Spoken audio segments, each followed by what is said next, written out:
कौन समझाए कि बेटे से ज्यादा अगर बेटी एक घर में जन्म ले लेती है, बेटा एक कुल को तारता है और बेटी दो कुल को तार देती है। दो कुल। आज जितनी माताएं बैठी हैं, आप सब कथा श्रवण कर रही हो, जरा विचार करिएगा। ससुराल की 71 पीढ़ी और मायके की 71 पीढ़ी। एक नारी जब शिव महापुराण की कथा श्रवण करती है, शंकर जी पे एक लोटा जल चढ़ाती है, तो उसका आधा एक नारी का चढ़, क्योंकि पुरुष का एक गोत्र होता है। पुरुष के कितने गोत्र होते हैं? एक। पर लड़की के कितने गोत्र होते हैं? दो। कुंवारी रहती है तब पापा का गोत्र, ब्याह हो गया तो माँ का गोत्र। तो ईमानदारी से बोलो, क्या तुम्हारा वो माँ बाप का जो गोत्र है वो तुमसे छूट गया क्या? नहीं छूटा, छूटा नहीं है। तो वो गोत्र कहां काम आता है? जब नारी पूजन करती है, व्रत करती है, आराधना करती है, साधना करती है, शिव महापुराण की कथा श्रवण करती है, तब उसका पुण्य 2 भाग में बढ़ जाता है। आधा उसके परिवार, यजमान परिवार के लिए जोरदार ताली बजाकर साधुवाद।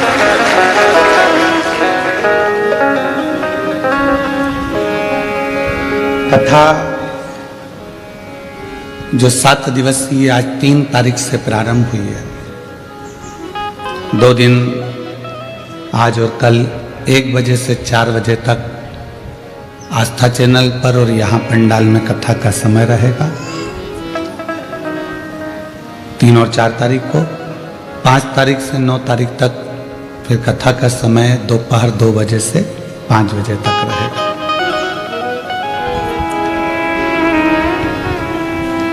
कोई पूर्व समय का पुण्य आपका और हमारा होगा।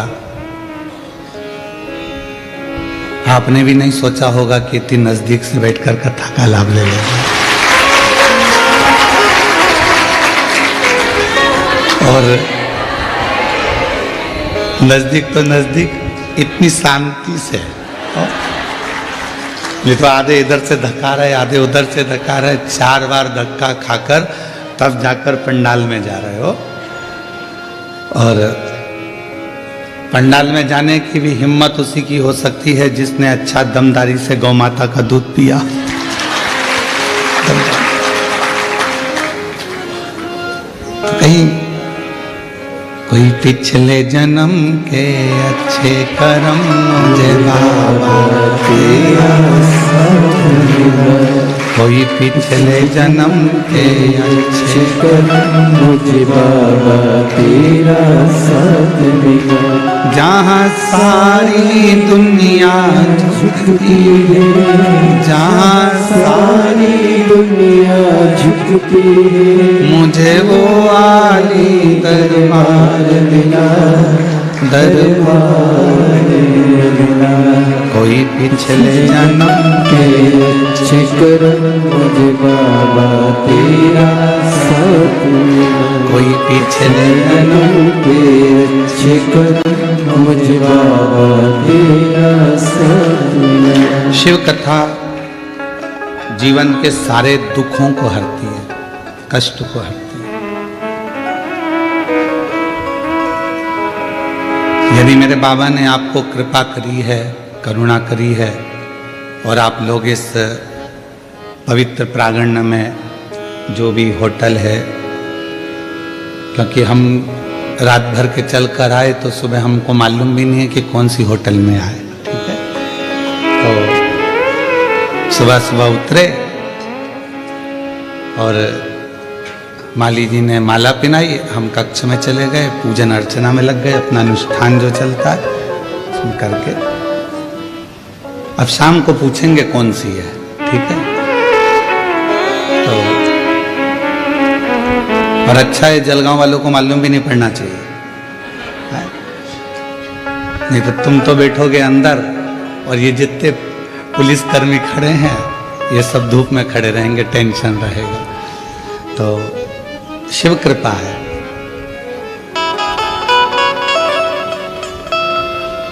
विजयदशमी की सभी को बहुत बहुत बधाई। मेरा देव अधिदेव महादेव आप सभी को विजयता प्रदान करता रहे। जीवन में यदि मौका मिला है शिव महापुराण की कथा को श्रवण करने का और आप आ गए यहां तक पहुंचे हैं, तो उस विश्वास के साथ सुनना कि मेरा देव अधिदेव महादेव 7 दिन की जब कथा पूर्ण होगी तो 3 महीने के अंदर मेरा बाबा मेरी झोली खुशियों से भर दे। इस भाव से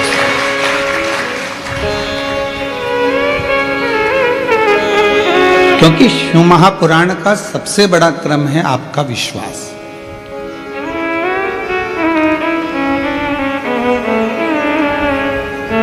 जिस समय पर मां गंगा जी ने भगवान शंकर जी के सम्मुख में जाकर प्रार्थना करी थी कि मैं आपको विवाह करना चाहती हूं, आपको पति बनाना चाहती हूं,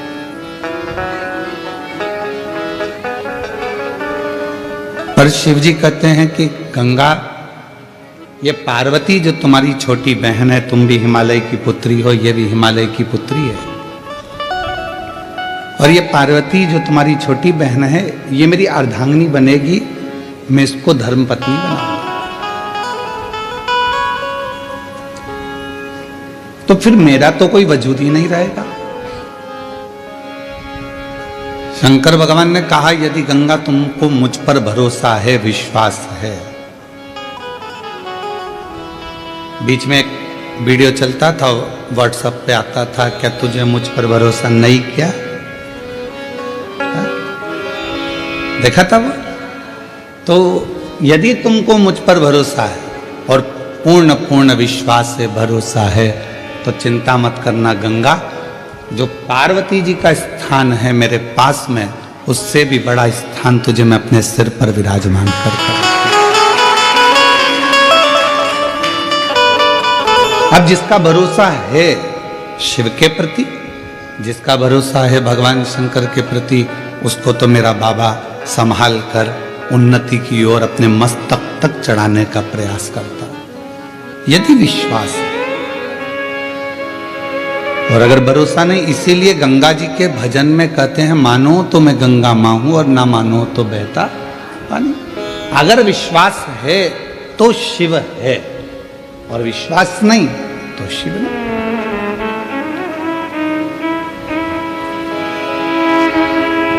मेरे तुलसी बाबा जी ने तो शंकर भगवान को विश्वास ही कहा है कि आप विश्वास के साथ अगर शिव मंदिर में जा रहे हो, एक लोटा जल समर्पित कर रहे हो, शंकर भगवान को एक लोटा जल चढ़ा रहे हो, तो निश्चित है कि बाबा शिव आपकी मनोरथ, आपकी मनोकामना पूर्ण करेंगे। पर अगर भरोसा ही नहीं है तो फिर शिव कहाँ?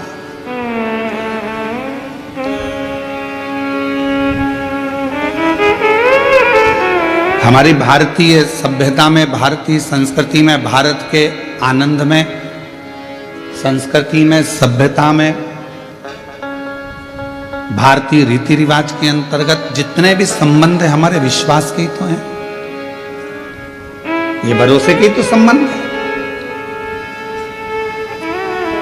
मां को होश नहीं रहता, बच्चा जन्म लेता है, पिता बाहर रहता, बच्चा जन्म लेता है, घर का कोई व्यक्ति भीतर नहीं रहता जब बच्चा जन्म लेता है, और डॉक्टर सिस्टर आकर तुम्हारी गोदी में बच्चे को दे देती है और कह देती है तुम्हारी औलाद है और हम उसको औलाद मानते।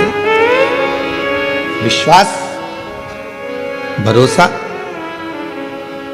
और वो भरोसा निभा तो जन्मों जन्मों तक निभता चलेगा। ना लड़के को देखा ना लड़की को देखा, कौन लड़का है कौन लड़की है, बस संबंध पक्का हुआ और संबंध पक्का होकर विवाह हुआ, भरोसे के साथ हम उसके ऊपर आश्रित होकर चले। विश्वास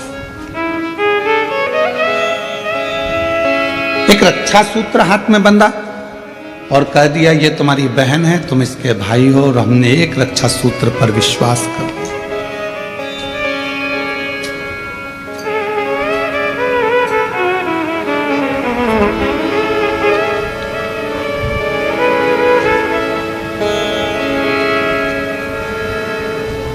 अपने भरोसे को हमने दृढ़ करा, और जितना जितना भरोसे को आप दृढ़ करोगे, जितना जितना विश्वास को दृढ़ करोगे, उतना परमात्मा तुम्हारे करीब में आता जाए।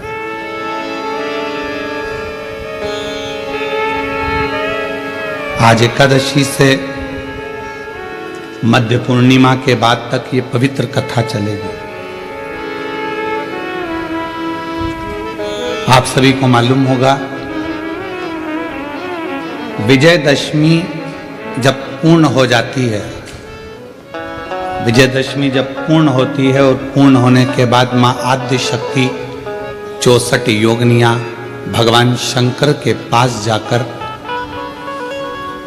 पंचरात्रि तक नृत्य करती हैं।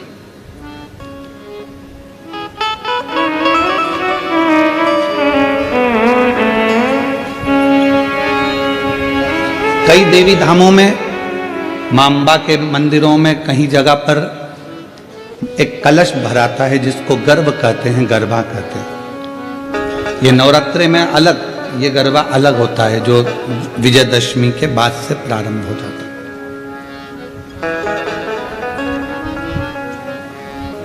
और जरा विचार करिएगा कि शिवजी ने बड़ी कृपा कर कर आप लोगों को उस समय पर ये शिव महापुराण की कथा श्रवण कराई है जिस समय पर 64 योगिनियां भगवान देवाधिदेव महादेव मां जगत जननी जगदम्बा भगवान शंकर के साथ नित्य लीला करती हैं, नित्य नृत्य करती हैं।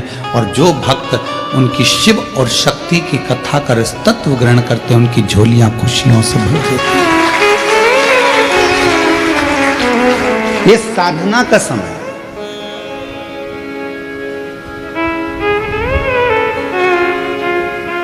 तुम्हारे पास में गाड़ी नहीं है, तुम्हें लोन से मिल जाएगी, जिसको चाहिए बता देना, ठीक है? कोई ना कोई बैंक से अपन बात करेंगे, लोन मिल जाए। आजकल तो बैंक आगे पीछे घूम रहे हैं, ले लो गाड़ी। अभी दशहरा था, कितनी गाड़ी उठी, सब खुश हो रहे थे, सिर पे फेटा बांध बांध के गाड़ी दी गई। साहब हमने भी ली, हमने भी ली, हमने भी ली, ले तो ली, कब खींच के चली जाएगी मालूम नहीं पड़ेगा। लोन पे गाड़ी मिल सकती है, लोन पर मकान भी मिल सकता है, लोन पर जेवर भी मिल सकता है, लोन पर प्रॉपर्टी भी मिल सकती है, लोन पर आप फैक्ट्री भी डाल सकते हो, लोन पर आप बंगला भी बना सकते हो, पर लोन पर आप इज्जत प्राप्त नहीं कर सकते हो। इज्जत प्राप्त करने के लिए लोन नहीं मिलेगा, इज्जत प्राप्त करने के लिए तो स्वयं को कर्म करना पड़ेगा और श्रेष्ठ कर्म करना पड़ेगा। धन आ जाएगा, गाड़ी आ जाएगी, बंगला आ जाएगा, संपदा आ जाएगी, सब कुछ मिल जाएगा, पर इज्जत बनाना, इज्जत कमाना ये आपके हाथ में, आपके व्यवहार के हाथ में। इसलिए शिव महापुराण की कथा बीच बीच में वर्णन करती रहती है, मत बुरे कर्म कर बंदे वरना पछताएगा, भगवान की आँखों से तू बच नहीं पाएगा, तू बच नहीं पाएगा। अरे ओ अज्ञानी मत कर नादानी, तेरे कर्म का फल भी तू ही पाएगा, जैसा किया तूने तेरे आगे आएगा। मत बुरे कर्म कर बंदे वरना पछताएगा, भगवान की आँखों से तू बच नहीं पाएगा, बच नहीं पाएगा। अरे ओ अज्ञानी मत कर नादानी, अरे ओ अज्ञानी मत कर धन आ जाएगा, लोन पर गाड़ी आ जाएगी, लोन पर बंगला आ जाएगा, लोन पर जमीन मिल जाएगी, लोन पर जेवर बन जाएगा, लोन पर इज्जत लोन से नहीं आपके श्रेष्ठ कर्म से बनती है, अच्छे कर्म से बनती है। यह आपके ऊपर निर्भर करता है कि आप क्या करें।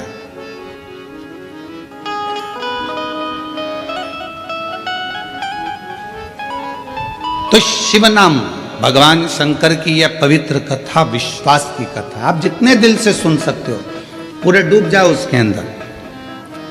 7 दिन हमें मालूम है पहला दिन थोड़ा भारी निकलता है, क्योंकि ये जो तुम्हारा 1 बजे से 4 बजे तक का जो समय है, बर्तन वर्तन मांज के सबको खाना खिला के स्कूल भेज कर ऑफिस भेज कर, ये समय तुम्हारा थोड़ी देर, और फिर पलंग पर धीरे धीरे मोबाइल चलाते चलाते नींद लग गई। 3:30 पौने 4 बजे उठोगे, फ्रिज खोलोगे, दूध निकालोगे, चाय बनाओगे बढ़िया, पीने के बाद में थोड़ी देर बैठ के गप्पे, फिर इसके बाद में कोई आ गया तो उनकी बात, फिर थोड़ा खाना पीने की तैयारी। अब उस बीच में सियोर वाला महाराज फंस गया, तभी इतना एडजस्ट करना पड़ेगा।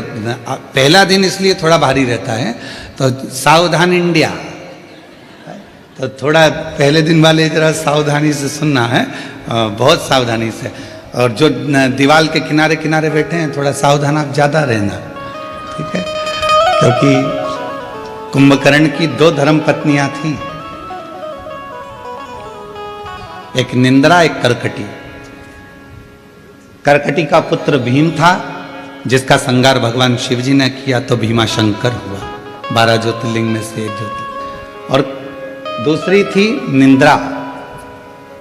जब कुंभकर्ण मर गया तो निंद्रा रो रही थी, बहुत विलाप कर रही थी, तो राम जी ने पूछा तुम क्यों रो रही हो, मेरा पति मर गया, मैं किसको सुलाऊंगी।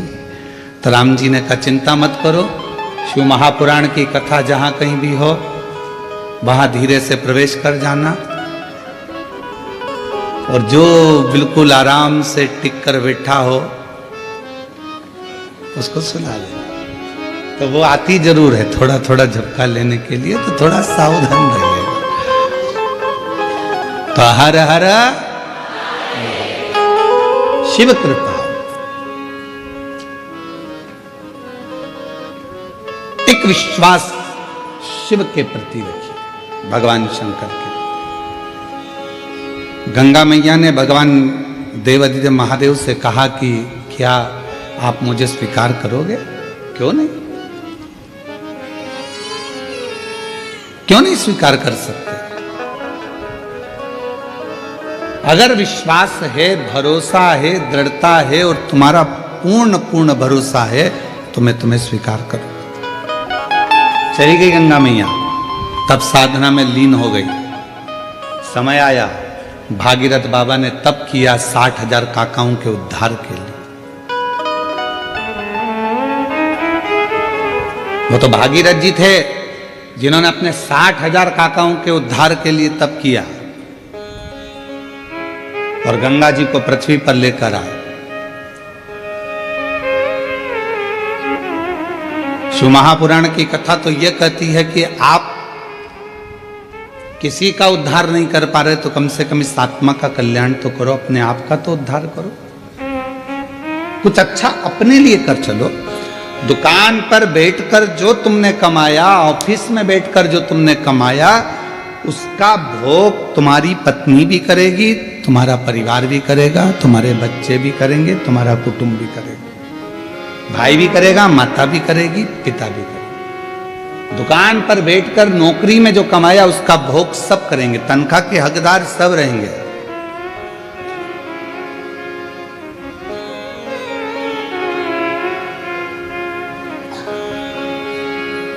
पहले के समय में चलता था नौकरी, एक करे नो खाए, उसको कहते थे नौकरी। फिर आई चाकरी, एक करे 4 खाए, चाकरी। आज के जमाने में चलती है तनख्वाह। व्यक्ति उतना ही कमा पाता है जितना तनख्वाह लेता है, उससे ज्यादा मिल भी नहीं पाता। पर जितना तुमने दुकान पर बैठकर कमाया, जितना तुमने नौकरी कर कर कमाया, उसका तो भोग तुम्हारी पत्नी भी करेगी, बच्चे भी करेंगे, सब करेंगे। पर किस तरह से कमाया है आपने, उसका कर्म का भोग तो केवल आप अकेले को करना, कोई दूसरा नहीं करना। पूछा जाएगा, हर श्वास का एक एक जवाब पूछा जाएगा। पूछते आपका और हमारा तो शुरू से ही आदत बनी हुई है। जब पढ़ते थे, स्कूल जाते थे, उस समय पर भी लोग पूछते थे, क्यों टीचर पूछते थे तुमने ये करके लाए कि नहीं लाए, तुमने ऐसा करा कि नहीं करा, हमने होमवर्क दिया था तुमने करा कि नहीं करा, ये लिखा कि नहीं लिखा, ऐसा करा कि नहीं। तो वो तो क्रम चालू रहता है। तो जब बचपन में टीचर पूछता था, बड़े होकर माँ बाप पूछते हैं, तू वहाँ गया था, क्या करा, कैसे करा। तो परमात्मा भी तो पूछेगा कि तू नीचे गया था, तुझे मृत्यु लोक में भेजा था और महाराष्ट्र की पवित्र भूमि पर जलगांव में तुझको भेज दिया था, जन्म दे दिया था, तूने वहां जाकर करा क्या, ये बता। सत्संग किया, संतों का सानिध्य किया, सेवा करी, कितनी करी, वो मुझे बता। तो पूछे, फिर आप क्या बोल पाओ। किसी के लिए नहीं कर रहे तो कम से कम इस आत्म कल्याण के लिए, स्वयं के लिए खूब कमाओ, अपनी कैपेसिटी से ज्यादा कमाओ। हम तो हमेशा कहते हैं, तुम अगर अच्छी मेहनत कर सकते हो तो कमाओ, खूब कमाओ। जब तक तुम्हारा शरीर चले तो अच्छी दमदारी से कमाओ, 4-6 प्लाट भी लो, खूब दमदारी से पत्नी के जेवर भी बनाओ। अगर दुकान अच्छी चले, नौकरी अच्छी चले, तो पत्नी के जेवर भी बनाओ, मकान भी लो, प्लाट भी लो, जमीन भी लो, जायदाद भी लो, खूब कमाओ। पर एक बात याद रखना, तुम्हारी नौकरी चले तो तुम ये सब कुछ करो, पर उसी तरह तुम्हारा जब तक शरीर चले तब तक शंकर के मंदिर में जाकर एक लोटा जल भी चढ़ाते। शरीर नहीं चलेगा, दूसरे जाएंगे, हाथ जोड़कर कहेंगे हमारी उनकी तबीयत खराब है, एक लोटा जल चढ़ाकर कहेंगे उनको ठीक कर देना। दूसरा नहीं, अपना स्वयं का, स्वयं के काम आता।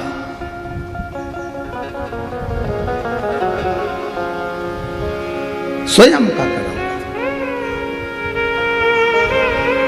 आप और हम। स्वयं अगर भजन कर रहे हैं, कीर्तन कर रहे हैं, भक्ति कर रहे हैं, स्मरण कर रहे हैं, तो उसका फल अपने को मिलेगा। कई लोग अपने पूर्वजों के लिए कथा श्रवण कर रहे हैं, कई अपने पितरों के लिए कथा सुनते हैं, उसका फल उन्होंने सोच के बैठे कि हमारे पूर्वज हैं, हमारे पितर हैं, हमने फोटो रखा, हमने ये करा, तो वो कथा सुनेंगे, सुनेंगे। आपने निमंत्रण दिया उनको, आपने विचार करा कि मेरे गर्भस्थ संतान नहीं है, अगर मैं सुनूंगी हो सकता है बाबा मुझे संतान देगा। विश्वास, भरोसा, दृढ़ता। गंगा मैया ने कहा कि आप मुझे स्वीकार करो, क्यों नहीं करूंगा। भागीरथ बाबा 60,000 राख के ढेर बने हुए कपिल मुनि के आश्रम में जो परिवार के सदस्य थे, काका थे, उन सब के उद्धार के लिए गंगा जी को लेकर आ गए। और गंगा मैया ने कहा कि मैं कहाँ रहूंगी, कौन मुझे धारण करेगा। तो मस्तक पर भगवान देवाधिदेव महादेव से प्रार्थना करी, तब शिव जी ने अपने मस्तक पर धारण करा। मस्तक। अब लोगों ने कहा क्या भगवान शंकर के मस्तक पर पूरी जटा के अंदर क्या गंगा जी आकर बैठ गई। शिव महापुराण की कथा कहती है कि पूरी जटा के अंदर गंगा नहीं है, केवल उस जटा में एक भगवान शंकर का केश ऐसा है जिस पे गंगा जी को लपेटा गया है। पूरी जटा के अंदर गंगा नहीं, एक केश, एक केश। भारत की भूमि पर 26,000 से ज्यादा नदियां, सरोवर, कुंड, तालाब, बावड़ी हैं। 26,000 से ज्यादा। और 26,000 नदियां, तालाब, बावड़ी, कुंड, सरोवर, ये सब शिव जी की जटा में ही विराजमान है, भगवान शंकर की जटा में ही।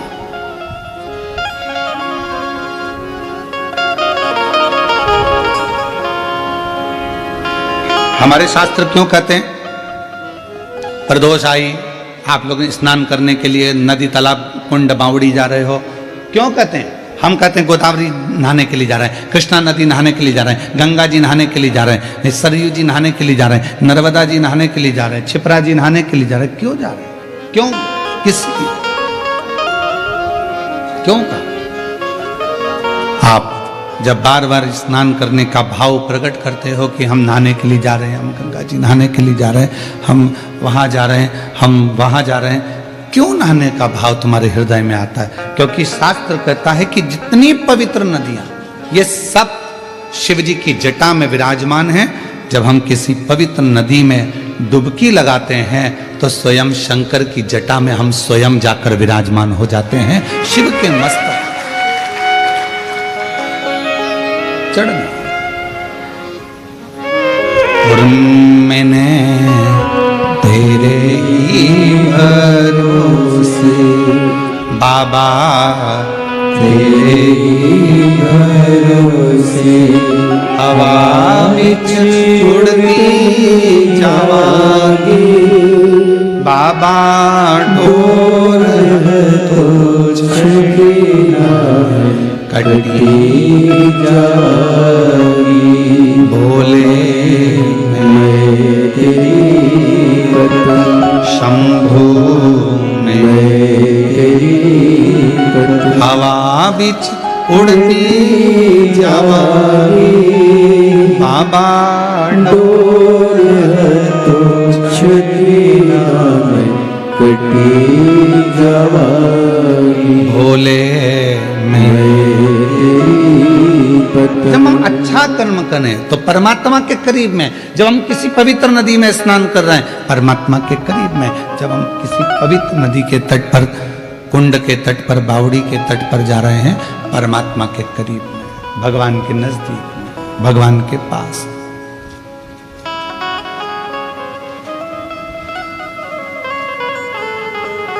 आप सबने रामचरितमानस में एक बात सुनी होगी कि रावण प्राणों को जब त्याग रहा था तो उसने लक्ष्मण जी को 3 उपदेश दिए थे। कितने उपदेश दिए हैं? 3। किसने भेजा था लक्ष्मण जी को रावण के पास? भगवान श्री राम। उसका सबसे पहला उपदेश कौन सा था?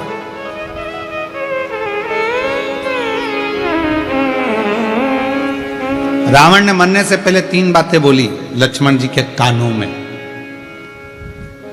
और आप सबको मालूम है कि लक्ष्मण जी ज्ञान लेने के लिए जब गए थे तो रावण के सिर के पास जाकर खड़े हो गए थे, तो रावण ने मुंह फेर लिया था, ज्ञान नहीं दिया था। लक्ष्मण जी वापिस आ गए थे राम जी के पास में कि ऐसा रावण है, लोग कहते तब विद्वान है। मैं उसके पास गया तो उसने मुंह फेर लिया। भगवान राम जी ने कहा ज्ञान लेते समय सिर पे जाके बैठते हैं कि चरणों में बैठते हैं? तो कहा गया था तो के सिर के पास, चरणों में जाकर बैठ। रावण पड़ा है मृत्यु सैया पर, जमीन पर, लक्ष्मण जी उसके चरणों में जाकर बैठ गए तो रावण ने हाथ का इशारा कर कर बुलाया मेरे करीब में। 3 उपदेश रावण ने मृत्यु की सैया पर मरने से पहले लक्ष्मण जी के कानों में दे दिया।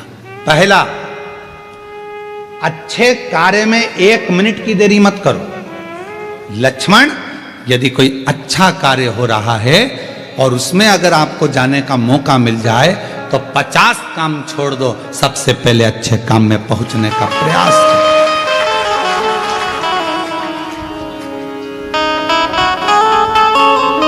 अच्छे काम में 1 मिनट की देरी मत करो। अच्छे कार्य में बिल्कुल देरी ना करिए। अच्छा कार्य करने का मौका मिला है तुरंत जाइए, भगवत भजन करिए, स्मरण करिए। किसी का भोजन कराने का मौका मिल जाए, किसी को पानी पिलाने का मौका मिल जाए। शिव महापुराण की कथा तो कितनी बड़ी बात कहती है कि किसी को अगर गिलास भी पानी का दिया जाए तो ये वाला हाथ को भी छोड़ा ना जाए, इसको भी टच कर लो।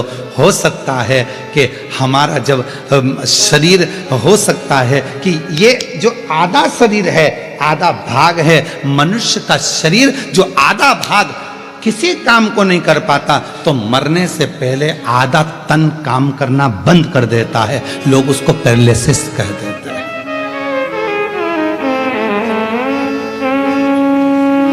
आधा शरीर काम नहीं करा। जब भगवत भजन का समय आया, सत्कर्म का समय आया, भोजन करा रहे थे, एक हाथ से दे दिया, दूसरा हाथ टच ही नहीं कर पाया, एक हाथ से पानी का गिलास उठा कर दे दिया, पानी भी नहीं पिला पाया, ये आधा अंग किसी काम का नहीं आया। लोगों ने कहा ये लेफ्ट भाग है ना, ये किसी काम का नहीं होता, ये बेकार भाग है। तो कहा इसको अच्छा बनाने के लिए क्या करना पड़ेगा? तो कोई प्यासे को जब पानी पिला रहे हैं तो दोनों हाथों से उस जल के पात्र को दीजिए। यहां तक हमारे पूर्वजों में, हमारे पुरखों में ऐसा नियम चलता था। पूर्वजों में अगर कोई पानी पीता था, ऐसे मुख लगाकर पानी पीते थे, तो लोटे से पानी देने वाला दोनों हाथों से पानी डालता था और पीने वाला एक हाथ से पीता था। क्यों? क्योंकि वो ग्रहण कर रहा है और वो देने वाला दोनों हाथों से दे रहा है। तो ये हाथ का प्रयोग पूर्ण होना चाहिए, जिससे मरने से पहले इस शरीर का आधा अंग रे ना जाए। इसको चालू रखने के लिए अभी से काम करना पड़ेगा। शिव जी के मंदिर में दोनों हाथों से जल चढ़ाइए, शंकर जी के मंदिर में दोनों हाथ से सफाई करिए, शिव जी के मंदिर में दोनों हाथ से झाड़ू पोछा करिए, शिव जी के मंदिर में दोनों हाथ से दीप को लगाइए। शिव जी के मंदिर, कई माताओं की आदत रहती है एक हाथ में घंटी पकड़ ली, एक हाथ में पकड़ लिया दिया, एक से घंटी बज रही है, दूसरे से दिया बज रहा है। पर हमारे यहाँ पर यहाँ तक कहा गया कि प्रथम आरती प्रारंभ होने से पहले मंदिर के घंटी को नाद करिए और नाद करने के बाद थोड़ी देर दोनों हाथों से दीप जलाकर उसको घुमाइए। अर्थात भगवान के सामने ये दोनों हाथों का सदुपयोग करिए, प्रयोग करिए। उसके बाद फिर भले एक हाथ में दिया ले लो, एक हाथ में घंटी ले लो, चल जाएगा, पर ये दोनों हाथों का सदुपयोग होना चाहिए, दोनों हाथों का। और कोई पिछले जन्म के अच्छे कर्म मुझे बाबा तेरा साथ मिला, कोई पिछले जन्म के अच्छे कर्म मुझे बाबा तेरा साथ मिला। जहाँ सारी दुनिया झुकती है, जहाँ सारी दुनिया झुकती है, मुझे वो आली दरबार मिला, दरबार मिला। कोई पिछले जन्म के अच्छे कर्म मुझे बाबा तेरा साथ मिला। पूर्व का कोई कर्म तो अच्छा कर्म, यहाँ तक हमारे शास्त्र कहते हैं। कितना सुंदर कहा, एक चावल के दाने को भी अगर शिव जी पर चढ़ाया जाता है तो डब्बे में से, कई माताओं की आदत रहती है डब्बा खुला हुआ है, डब्बा रखा हुआ है, उसमें से एक चावल का दाना उठाया, शिव जी को चढ़ा दिया। शिव महापुराण की कथा कहती है, डब्बी में से अगर शिव जी को चावल का दाना चढ़ा रहे हो, पहले डब्बी में से उठाकर अपनी हथेली पर रखो, फिर उस चावल के दाने को भगवान को समर्पित करते चलो, समर्पित करते चलो, फिर करें।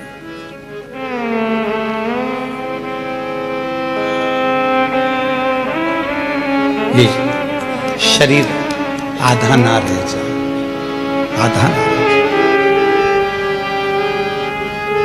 बहुत सावधानी रखना पड़ती है महाराज। एक कथा आप लोगों ने श्रवण करी होगी,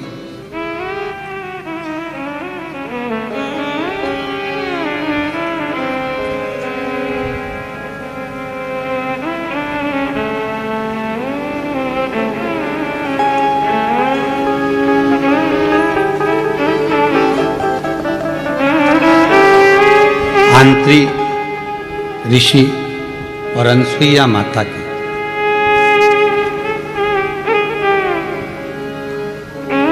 सबने सुनी है कथा। ब्रह्मा, विष्णु और महेश, इन तीनों के घर में बच्चे बने थे। सुनी है ना सबने, श्रीमद् भागवत में तीनों बच्चे बने। ब्रह्मा जी के अंश से स्वयं चंद्रदेव, भगवान विष्णु जी के अंश से स्वयं दत्तात्रेय, और भगवान देवाधिदेव महादेव के अंश से दुर्वासा। सुनिए सबने कथा।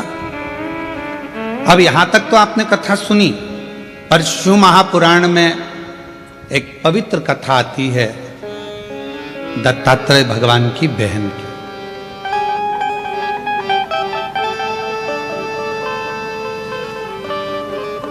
चंद्रदेव की बहन की, दुर्वासा जी की बहन की एक पवित्र कथा थी। और ये कथा यदि आपको पढ़ना है, ये कथा गुरुजी कहां से बोल रहे हो, तो ऋग्वेद में से बोल रहे हैं इसको। ये ऋग्वेद की कथा है और इस कथा का अगर आप स्मरण करेंगे ऋग्वेद में, अगर इसको पढ़ेंगे तो ये कथा आपको मिलेगी और बड़ी सुंदर कथा है, बड़ी सुंदर। ऋग्वेद का ये पवित्र चरित्र है।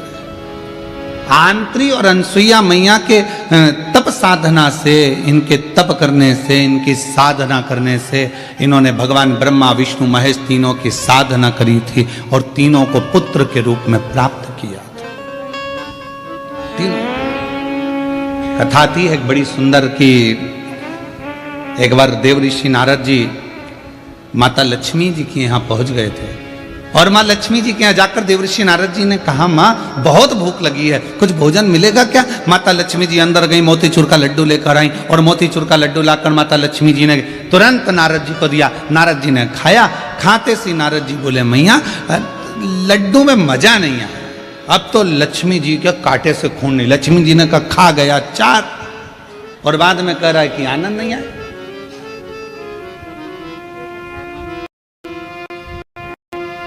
लक्ष्मी जी ने पूछा, ये लड्डू अच्छा नहीं बना? नहीं नहीं नहीं। तो फिर तेरा क्या पेट भरा, कहीं से खा के आया है तू? व्यक्ति का जब पेट भरा होता है तो उसको अच्छा नहीं लगता, तो कहीं से खा के आया? नारद जी बोले, मैया लक्ष्मी मैया लड्डू तो अनसुईया जी के घर के थे, क्या लड्डू थे, एक लड्डू खा लो और पूरा पेट भर लो। इतने में तो लक्ष्मी जी का हृदय जल गया कि मेरे घर का लड्डू बुरा और अनसुईया के घर का अच्छा।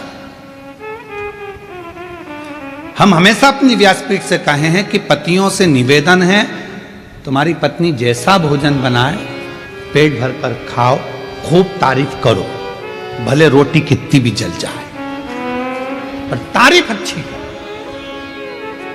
मिर्ची ज्यादा हो गई कोई बात नहीं, बोल दो तू जैसा बोलती है वैसी सब्जी बनी है।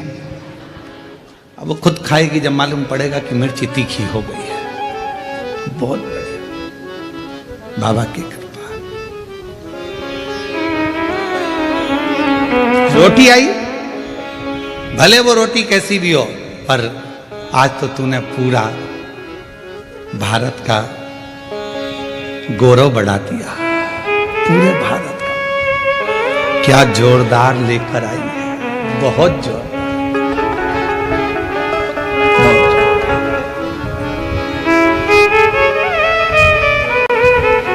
कभी भी मत कहना कि ये अच्छी चीज नहीं बनी है, बहुत जोरदार, बहुत जोरदार। अब लक्ष्मी जी को कहकर नारद जी पहुंच गए माता वीणा देवी के पास में, माँ सरस्वती के यहाँ। मैया भूख लगी है, वहां पर भी कहा है कि लक्ष्मी जी के यहाँ का लड्डू भी ठीक नहीं था, आपके घर का भी लड्डू ठीक नहीं है, लड्डू तो अनसुईया जी के घर का। पार्वती जी के यहाँ पहुंच गए। पार्वती मैया लगी थी, आकड़िया की रोटी बनाई, काकड़िया की साग, पर से माता पार्वती जी पावे भोला, पावे भोला। अब माता ने भोजन बनाया और नारद जी से कहा कि ये भोजन ग्रहण करो, ले।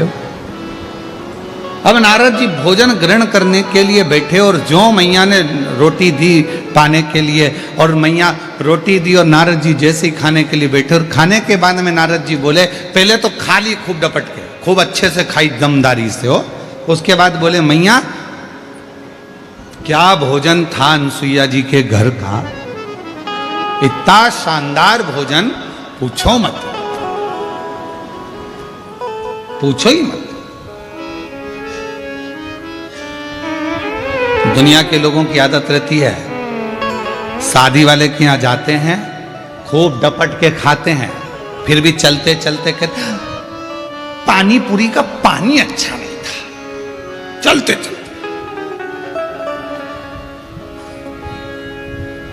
वो इडली तो इतनी कड़ली बनी थी ना, खा गई 4 और बाद में करे कि वो इडली कड़ली रह गई थी, पकी नहीं थी, थोड़ी और सीज जाती तो अच्छी हो जाती। क्योरी बिंदड़ी सही है कि गलत है? अब वो बिंदड़ी भी हाँ कह रही, हाँ मम्मी बिल्कुल सही बात, वो खा गई। तीनों देवियां इकट्ठी हो गई एक जगह पर और तीनों ने विचार करा, क्यों नारद आया था क्या? हाँ। क्या कह रहा था? बस लड्डू खा के चले गए और अनसुईया जी है, कोई उनका गुणगान कर रहा था। अनसुईया? हाँ, मेरे पास भी बोला, मेरे पास भी बोला परीक्षा लेना चाहिए। किसको भेजेंगे? तीनों देवताओं को भेज दो। ब्रह्मा विष्णु महेश के पीछे पड़ गई तीनों देवियां, जाओ जरा परीक्षा लेकर आओ। अनसुईया जी के दरवाजे पर जाना नहीं चाहते थे, क्योंकि वो पतिव्रता धर्म का पालन करने वाली थी। वो पति को परमेश्वर के रूप में पूजती थी। हम कैसे उसके यहाँ चले जाएं? कैसे परीक्षा ले? बहुत कठिन है परीक्षा। जैसे लिंग पुराण में एक शब्द आता है, वेद व्यास जी वर्णन करते हैं लिंग पुराण के अंतर्गत कि शंकर जी के मंदिर में जो प्रतिदिन जाकर दर्शन करता है, उसकी जिंदगी में कभी अंधेरा नहीं आता है। लिंग पुराण में वेद व्यास जी कहते हैं, जो शिव के मंदिर में जाकर प्रतिदिन दर्शन करता है, शंकर के मंदिर के सम्मुख में पहुंचकर हर हर महादेव कहता है, उसकी जिंदगी में कभी अंधेरा नहीं आता। वो कभी गम में, दुख में, तकलीफ में, कष्ट में नहीं डूबता है। देवाधिदेव महादेव उसको हर पल ज्ञान का प्रकाश, लक्ष्मी का प्रकाश, भक्ति का प्रकाश देते ही रहते हैं। ये लिंग पुराण कर रही है, ये लिंग पुराण वर्णन कर रहे हैं। देव ऋषि नारद जी ने जो करा वो ठीक नहीं करा। ब्रह्मा विष्णु महेश तीनों से कहा, देवियों ने जाओ जरा परीक्षा लो, तीनों परीक्षा लो। जाने के लिए कोई राजी नहीं हो रहा, क्योंकि वो अनसुईया है, पतिव्रता धर्म का पालन करने वाली, पति को परमेश्वर मानने वाली। उनके यहाँ कैसे चले जाएं? कैसे जाकर हम परीक्षा लें? पर जाना पड़ा। धर्म पत्नी कह रही थी तो पहुंचे। पर देवियों, हम जा तो रहे हैं, पर इस वेश में नहीं जाएंगे, तुम कोई भी रूप रख कर जाओ। तीनों ने संतों का वेश धारण कर लिया। जाकर आवाज लगाई, माँ भिक्षाम देही। माता बाहर निकल कर आई, बाबा मैं अभी भिक्षा लेकर आती हूँ। अनसुईया मैया अंदर गई, भिक्षा लेकर आई, तीनों की झोली में भिक्षा देने लगी। इतने में तीनों ने कहा, माँ हम ऐसे भिक्षा नहीं लेते, आप अपने वस्त्र उतार कर आइए। नग्न वेश में आओगी तब हम भिक्षा ले सकते, तब हम भिक्षा प्राप्त करेंगे। ना ना ना ना बाबा, कोई नारी पर पुरुष के आगे वस्त्र विहीन कैसे आ सकती है? ये तो मर्यादा के अनुकूल नहीं है, ठीक नहीं है। संतों ने कहा, अगर हम भिक्षा नहीं लेंगे तो आपका घर पूर्ण बर्बाद हो जाएगा, मां भिक्षा दीजिए। अनसुईया जी के मन में आया, ये मुझे बार बार मां कह रहे हैं, तो ये तो मेरे पुत्र ही हुए, क्यों ना इनको पुत्र ही बना दूं और फिर भिक्षा दे दूं। अंदर गई, जल लेकर आई। अगर मेरा सातित्व पक्का है, मैंने अपने पति की सेवा परमेश्वर मानकर करी है, तो ये तीनों की तीनों बालक हो जाएं। जो जल छोड़ा, तीनों 1.5 महीने के बच्चे हो गए। अनसुईया जी ने उनके छोटे छोटे कपड़े में छोटी छोटी सी भिक्षा डाल दी और भिक्षा डालकर उन तीनों को अंदर ले गई। विश्वकर्मा जी से कहा, चंदन का पलना बना दो। कहाँ जाएंगे, ये छोटे हो गए हैं, इनको मैं अपने आंगन में रखूंगी। चंदन का पलना, रेशम की डोरी और तीनों देवताओं को उसमें सुला दिया। लक्ष्मी जी ने पार्वती से पूछा, क्यों तेरा आया क्या?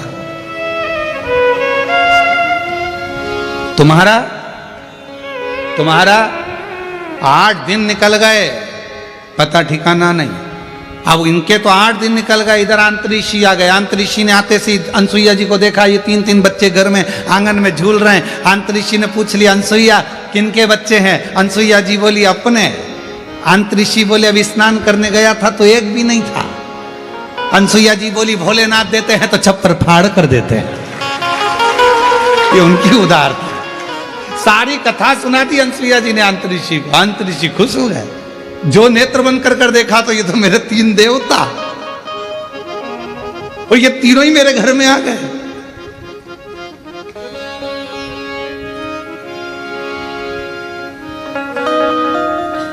अरे भाई, बैंक का बहुत बड़ा ऑफिसर, मैनेजर, और तुम्हारी उससे पहचान कितनी भी हो, भले कितनी भी हो, वो तुम्हारे बिना नहीं रहे, तुम उसके बिना नहीं रहो, फिर भी क्या बैंक का मैनेजर बैंक का पैसा तुम्हें दे देगा? अरे बोलो तो जम के नहीं। तुम्हारा कुछ होगा तो दे देगा, पर वो अपना नहीं देगा। अंतरिक्षी को समझ में आ गया, आज पूरे ब्रह्मांड के 3 देवता मेरे पास पहुंच गए, सुन दो। अंतरिक्षी पलना झुलावे, आनंद लेवे, आनंद प्राप्त। समय बीता, ऐसा समय बीता, तीनों देवियां आपस में सोच ही रही थी, तभी सामने से देवऋषि नारद निकल कर जा रहे थे। लक्ष्मी जी ने आवाज लगाई, बेटा नारद, ओ बेटा नारद। नारद जी ने मन में सोचा, आज मैया बहुत मीठा बोल रही है, और जब माताएं बहुत मीठा बोलती है ए जी तो तुरंत खसक लो जी, नहीं तो 500 गया जी। जब मीठा बोले तब समझ लो। नारद, ओ बेटा नारद। नारद जी को समझ में आया कि मैया बहुत मीठा बोल रही है। नारद जी आए, हाँ माँ क्या बात है माँ, तुमने कहीं तुम्हारे पिताजी को देखा है, भगवान नारायण को? इतने में नारद जी ने कह दिया, मैया वो पलना में झूल रहे हैं। अब तो लक्ष्मी जी के हृदय में आग लग गई, मेरा इतना बड़ा पति पलना में झूलता है, क्यों मूर्ख बनाता है, चल निकल यहाँ से। नारद जी चले, सरस्वती जी को भी कहा, ब्रह्म पार्वती जी को भी कहा, तीनों देवियों ने नारद के हाथ जोड़ लिए, हमारे पति हमको कैसे मिलेंगे? माँ, जैसे तुम्हारे पति मांगने गए थे भिक्षा, वैसे तुम चली जाओ भिक्षा मांगने। जब अनसुईया जी भिक्षा देने का वचन दे दे तब उनको मांग लेना, अन्न की जगह पति मांग लेना, उसमें क्या दिक्कत वाली बात है। तीनों देवियां जाने लगी। लक्ष्मी जी बोली, नारद, मैं राज रानी पटरानी लक्ष्मी, बैकुंठ की महारानी लक्ष्मी, दुनिया के लोग मेरे सामने मांगते हैं, मैं किसी के सामने हाथ नहीं फैला सकती। सरस्वती कहती है मैं भी किसी के आगे हाथ नहीं फैला सकती। पार्वती जी कहती है मेरी तो दौलत ही मेरा पति है, तुम खड़ी हो जाना, मैं आवाज लगा दूंगी कि भिक्षाम दे, मैं बोलूंगी। चलो चल दिया, आवाज लगाई, माता, दरवाजा बंद था, पार्वती जी ने आवाज लगाई, माता भिक्षाम देई। शिव जी बीच में सो रहे थे, इधर नारायण इधर ब्रह्मा। जैसी पार्वती जी ने आवाज लगाया, माता भिक्षाम देही, शंकर भगवान मुस्कुराए, दोनों देवताओं को कोनी मारकर बोले मेरी आ गई है, मेरी पार्वती आ गई। भगवान नारायण ब्रह्मा जी बोले अकेले नहीं जाओगे, अभी नहीं जाना। आवाज पहचानते थे, आवाज तुरंत।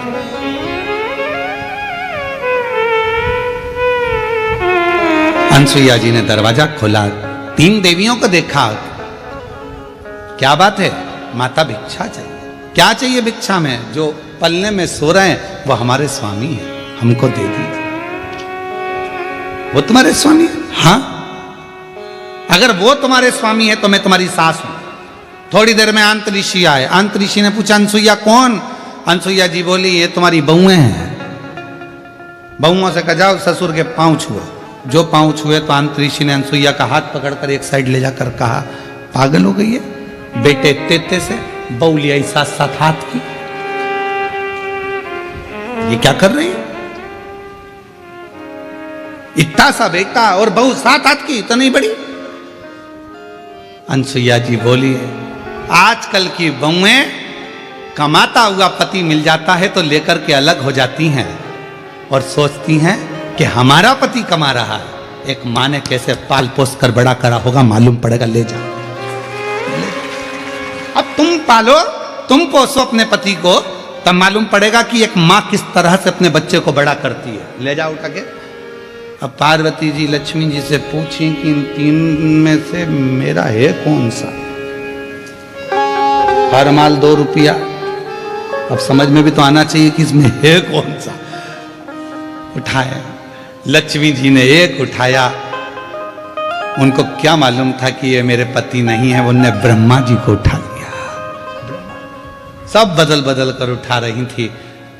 अंतरी जी ने कहा ये ब्रह्म है, इनको सुलाओ। चरणों में पड़ गई, माँ हमारे पतियों को बड़ा कर दीजिए।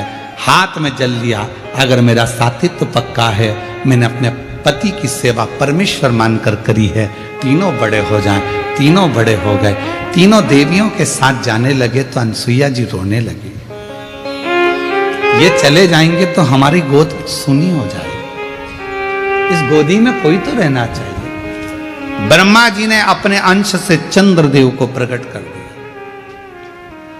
भगवान विष्णु ने अपने अंश से दत्तात्रेय भगवान को प्रकट कर दिया और भगवान शंकर जी ने दुर्वासा बाबा को प्रकट कर दिया। माँ, ये 3 पुत्र तेरे इसी संसार में भव सागर से उबारने के लिए रहे, तीनों देव चले गए, समय आया। एक दिन, अब आइए ऋग्वेद की कथा। अनसुईया जी बैठी हुई थी और मां अनसुईया जी ने कहा अंतरिक्षी से, मेरे 3 पुत्र हैं पर मेरे घर पुत्री नहीं।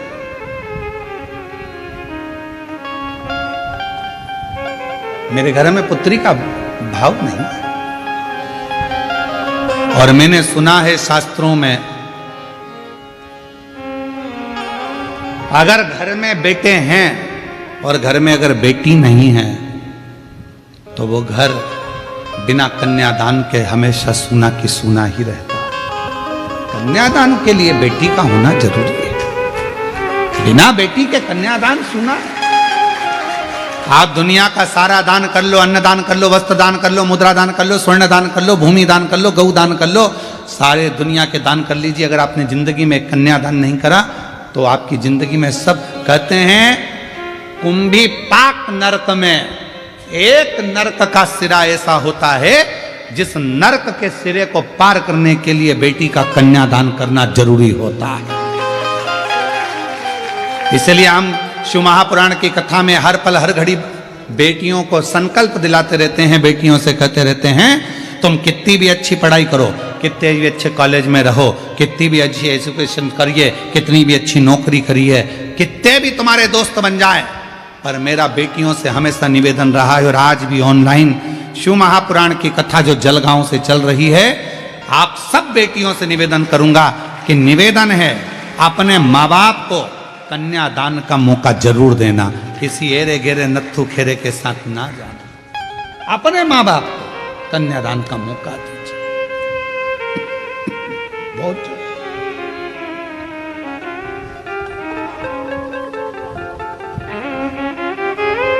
कितना सुंदर कहा, माँ बाप चले जाते हैं तब बेटा तर्पण करता है, माँ बाप चले जाते हैं तब बेटा पिंड देता है, माँ बाप चले जाते हैं तब बेटा भोजन कराकर तर्पण श्राद्ध पिंड देता है और अपने पूर्वजों को तारता है।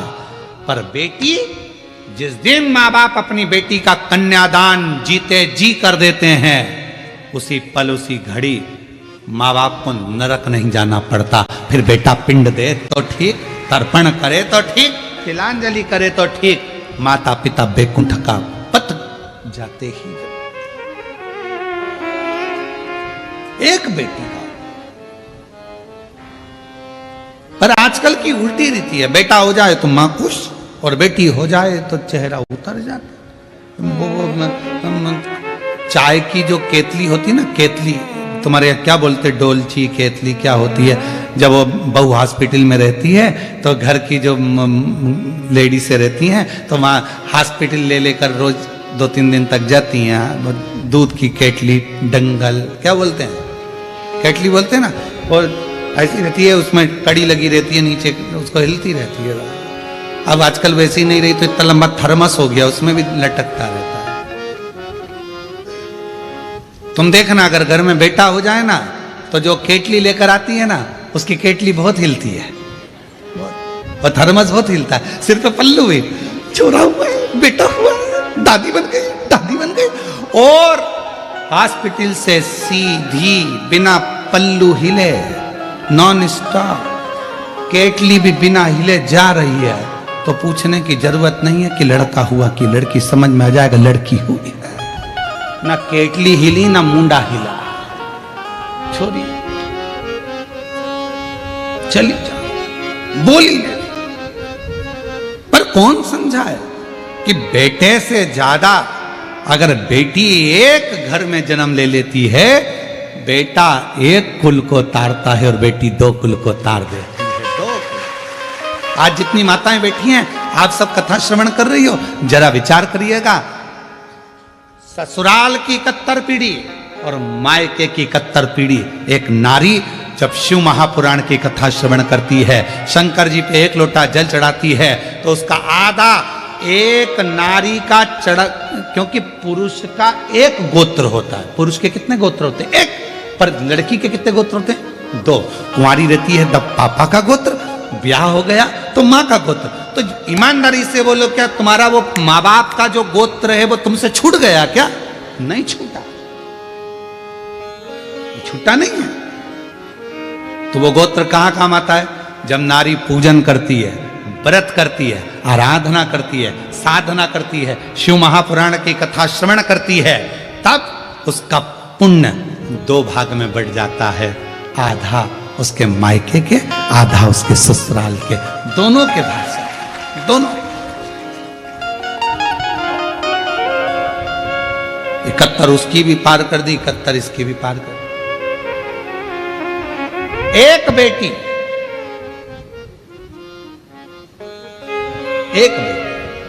दोनों कुल को पार कर,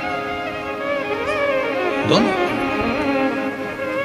दीदी हम धन्यवाद देंगे आपको, ममता श्रीकांत बोडरे माली जी। ये कथा होती सीहोर से ऑनलाइन, पर आपको साधुवाद इसलिए देंगे कि आप इस कथा को खींचकर जलगांव से ले, और आपने एक ही शब्द कहा, गुरुजी कथा तो तीर्थ में तो होती रहेगी, बाबा के धाम पर भी होगी, पर यह कथा यदि जलगांव में ही ऑनलाइन हो जाए तो हमारे दोनों कुल तर जाएंगे। और आज आपको मैं साधुवाद देता हूं कि आपने ये कथा को ऑनलाइन कराकर दोनों मायके का भी और ससुराल का भी, दोनों कुलों को पार किया, दोनों को।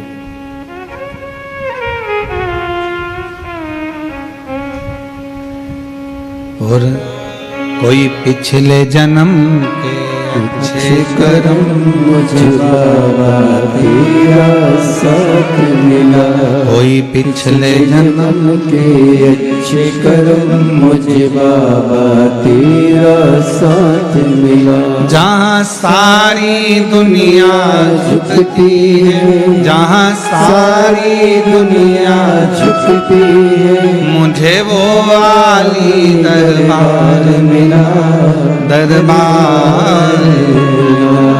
कोई पिछले जन्म के अच्छे कर्म मुझे बाबा तेरा साथ मिला, कोई पिछले जन्म के अच्छे कर्म मुझे बाबा तेरा साथ। कोई पूर्व का हमारा, तुम मेरी जीजियों से, मेरी बेटियों से, जितने ऑनलाइन कथा को सुन रहे हैं आस्था चैनल पर, फेसबुक यूट्यूब पर, जो लाखों शिव भक्त इस कथा को श्रवण कर रहे हैं, और जितने जलगांव के वासी हैं जो ऑनलाइन कथा को श्रवण कर रहे हैं, साधुता दूंगा।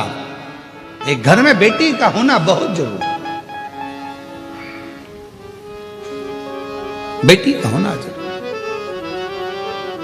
और अगर बेटी नहीं हो तुम्हारे परिवार में, तुम्हारे कुटुंब में, कोई बेटी किसी के यहां 2-3 हो, तो उससे कह दो एक बेटी को मैं पढ़ाऊंगी, मैं पढ़ाऊंगी इस बेटी को, इसका पढ़ाई का खर्चा मैं उठाऊंगी, कॉलेज में पढ़ाऊंगी, इसको पैसे मैं दूंगी, और कन्यादान भी, कन्यादान एक मौका कन्यादान का मिले। और बेटियों से निवेदन है, अपने माँ बाप को तुम खूब पढ़ो, खूब खूब उन्नति करो, खूब आगे बढ़ो, पर एक निवेदन है, अपने माँ बाप को कन्यादान का मौका जरूर, कन्यादान बहुत जरूरी है, कन्यादान। अनसुईया जी ने कहा कि आंत्री बाबा मेरे घर में बेटी नहीं, और मेरे बेटे ये चले जाएंगे, तो बेटी का होना जरूरी है, बेटी का। तब अनसुईया जी के भाग्य में बेटी का सुख नहीं था, आंतरिक ऋषि ने कह दिया कि तुम्हारे यहाँ बेटी का सुख नहीं, ये देवता भी आए हैं, तुम्हारे पुत्र बनकर, बेटे बनकर आए हैं, बेटी का सुख तुम्हारे यहाँ। पर मानी नहीं, मानी नहीं। समय आया, अनसुईया जी के घर में एक बेटी का प्रागट्य हुआ। ऋग्वेद कह रहा है एक बेटी का प्रागट्य। उस बेटी का नाम रखा अपाला। क्या नाम था? अपाला। कोई तुमसे पूछे कि दत्तात्रेय भगवान की बहन का नाम क्या है, तो क्या बताओगे? अपाला। कोई तुमसे पूछे चंद्रदेव की बहन का नाम क्या है, कोई तुमसे पूछे दुर्वासा जी की बहन का नाम क्या है, एक बेटी ने जन्म दिया, उसका नाम था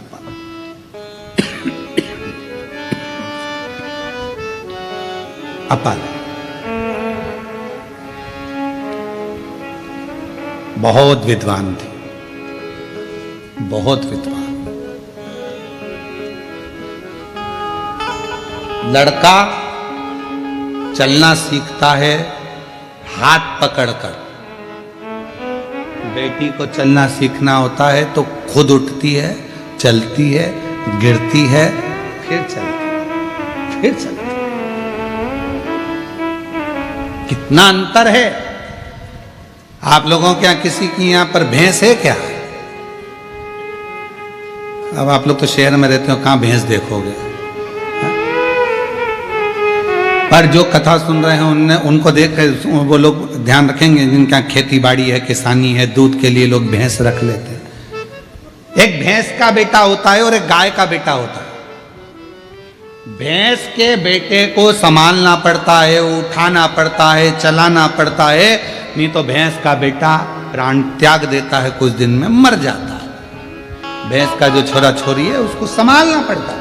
पर गाय का जो बछड़ा होता है, गाय की जो बछड़ी होती है, जन्म लेने के थोड़ी देर बाद वो खुद खड़ी हो जाती है, खुद उठ जाती है। इतना बल होता है,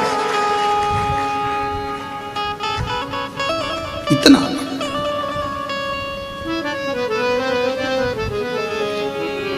और शंभु शरण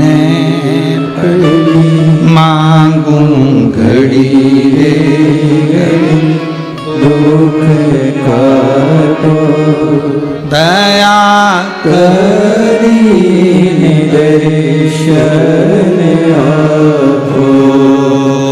शंभु शरण पड़ी मांगो घड़ी घड़ी दुख काटो, दया करीने दर्शन। अपाला बहुत विद्वान थी बाल्यावस्था से, पर एक कमी थी अपाला में कि वो जन्म से ही चर्म रोग से ग्रसित हो गई।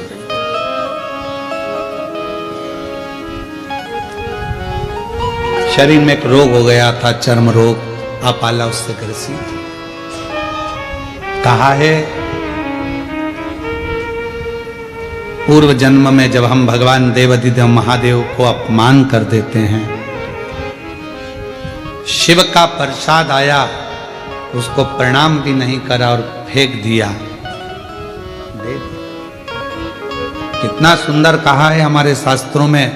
जितने कथा सुन रहे हो सावधानी से सुनिएगा, शास्त्रों में कितनी बड़ी बात कही। तिरुपति जा रहे हो दर्शन करने के लिए, वहां से प्रसाद लिया है, पति को भी एक लड्डू मिला, पत्नी को एक लड्डू मिला, बेटा गया उसको लड्डू मिला, बहुत सारा प्रसाद आप लेकर आए हो।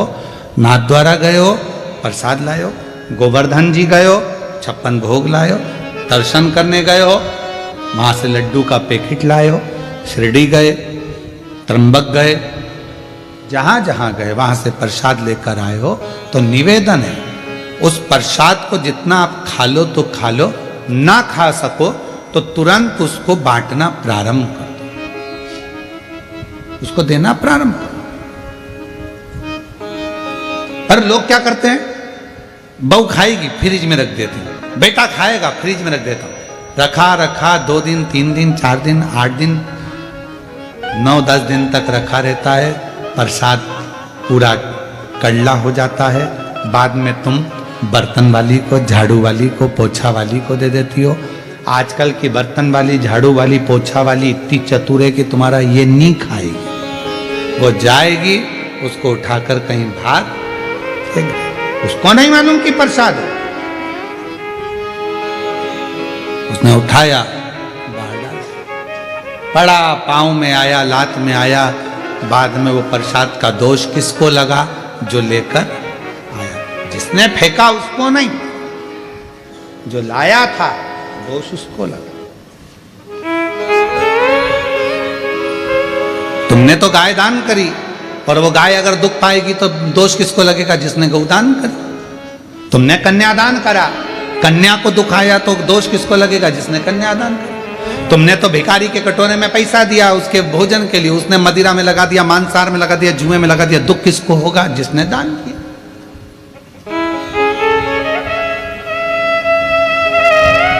अपाला पूर्व जन्म में अनसुईया जी अंतरिषि से कह रही है, मेरी बेटी ने जन्म लिया पर इसके शरीर में ये चर्म रोग हो गया, इसका शरीर ऐसा, इसका शरीर ऐसा हो गया। कहा आंतरी ऋषि हाथ जोड़कर बोले, ए अनसुईया, पूर्व जन्म में अपाला जिसने शिव जी का अपमान करा था, शंकर भगवान का यदि अपमान, शंकर भगवान की निंदा, शिव जी के लिए अपशब्द जब हमारे मुख से निकलता है तो शरीर रोगीला जन्म ले लेता है, रोगीला जन्म। फिर वो रोग से छूटेगा कैसे? कितना सुंदर बात कही, डॉक्टर ने कह दिया कि गर्भ में बच्चा है पर धड़कन नहीं आ रही है, गर्भ में बच्चा है पर इसका शरीर में ऐसा लगता है कि इसके दिल में छेद है, शरीर में बच्चा है, इसका पांव काम नहीं कर रहा, ऐसा लग रहा है इसका अंग नहीं बना, पूरा शरीर नहीं बना। तो शिव पुराण क्या कहती है कि शिव को जल चढ़ाना प्रारंभ करो, शंकर के मंदिर जाना चालू कर दो, डॉक्टर की दवाई लो, डॉक्टर का इलाज करवाओ, जैसा बोले डॉक्टर उसके अनुसार चलिए, पर साथ में शंकर जी की आराधना करना प्रारंभ कर दो। क्यों? हो सकता है कि जो बच्चा गर्भ में है इसने पूर्व समय में शंकर भगवान का अपमान करा होगा, तो जन्म लेगा तो हो सकता है शरीर से विहीन हो, बेकार हो, कोई रोगीला हो, ग्रसित हो। तो आज जब आप शिव जी को चढ़ा हुआ जल पियोगी, अंदर जाएगा तो वो बच्चे को मिलेगा, शंकर भगवान उसके दोष को समाप्त कर देंगे और बच्चा पूर्ण स्वस्थ प्रदान कर देंगे।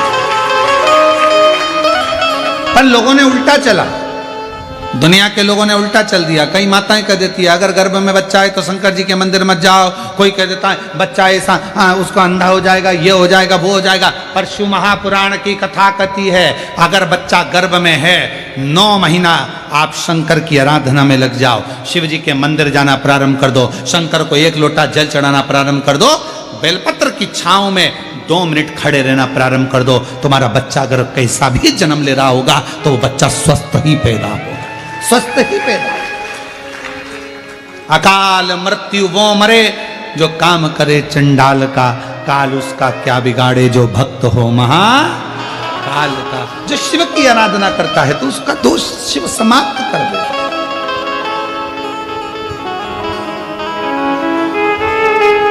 पूछा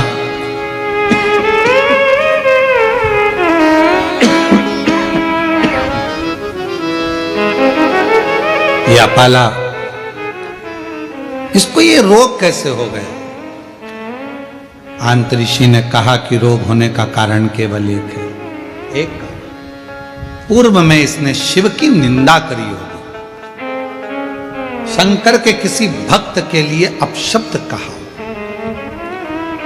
कितनी बार हमने कथाओं में कहा, अब तो हमने कहना थोड़ा कम कर दिया कि किसी शिव भक्त की कभी निंदा मत करो, कभी भी भगवान शंकर के किसी भक्त की कभी निंदा मत करो। शिव के मंदिर की, शिव अर्चना की, शिव पुराण की, शंकर के भजन की, शंकर की कथा की, या कोई तुम्हारे गांव में, मोहल्ले में, नगर में, शहर में कोई शंकर का भक्त, ओरिजिनल भक्त। आज के जमाने में ओरिजिनल भक्त मिलना भी मुश्किल है, ओरिजिनल घी नहीं मिल रहा,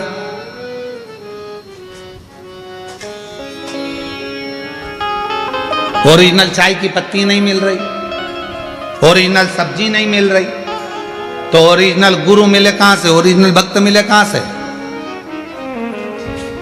फिर मिलते हैं डुप्लीकेट। टीवी खोलो तब मालूम पड़ता है अरे वाह इतने बड़े और इन्होंने ऐसा कर दिया, तब समझ में आता है ओरिजिनल ढूंढ ही नहीं पाए हम तो चमक और धमक में रह गए, सत्य तक नहीं पहुंच पा रहे। ओरिजिनल कोई शिव का भक्त मिल जाए, कोई शंकर का उपासक मिल जाए, कोई शिव का स्मरण करने वाला मिल जाए, कोई शंकर की आराधना करने वाला मिल जाए, कोई शिव का गुणगान करने वाला मिल जाए, निंदा से परे हो जाए, निंदा से। निंदा से। और महाराज महादेव नमन चरणों वर्णन कर रहे हैं। देवाधिदेव महादेव का पवित्र चरित्र का अपाला की शादी किससे करी जाए?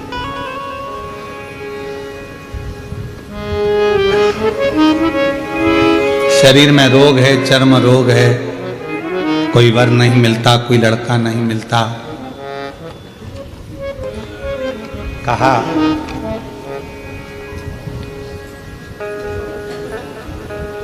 इंद्रदेव प्रसन्न हुए। क्यों? ऋग्वेद की अष्टम मंडल की 91वें नंबर के सूक्त को जैसे ही अपाला ने रचा, इंद्रदेव प्रसन्न और उन्होंने अपाला को देवाधिदेव महादेव की आराधना में लगा दिया। अपाला शिव की आराधना। अच्छा वर पाना है, अच्छी कन्या चाहिए, अच्छी नौकरी चाहिए, अच्छा रोग मुक्ति हो जाए, कैसा भी रोग है वो मुक्त हो जाए, कितना भी कड़क रोग क्यों ना, उससे भी अगर मुक्ति चाहिए, अपना कर्म पूरी लगनता से करो। रोग मुक्ति के लिए डॉक्टर को भी जांचे कराओ, दिखाओ, और साथ में शिव जी की आराधना, शंकर की आराधना। ऐसा कोई बता दो जिसको शिव जी ने नहीं दिया। भगवान राम जी को लंका का राज्य दे दिया, भगवान कृष्ण को जब संतान नहीं थी तो संतान किसको नहीं थी? और तेरी कृपा का क्या है भरोसा, कब किस पर हो जाए, जरा सी हम पर कर दो, जरा सी हम पर कर दो। तेरी कृपा का क्या है भरोसा, कब किस पर हो जाए, जरा सी हम पर कर दो, जरा सी हम पर कर दो। जिस पर भी हो गई तेरी कृपा करुणा हो, भव पार हुआ, भव पार हुआ। पापी हो चाहे जितना, उसका भी बाबा उद्धार हुआ,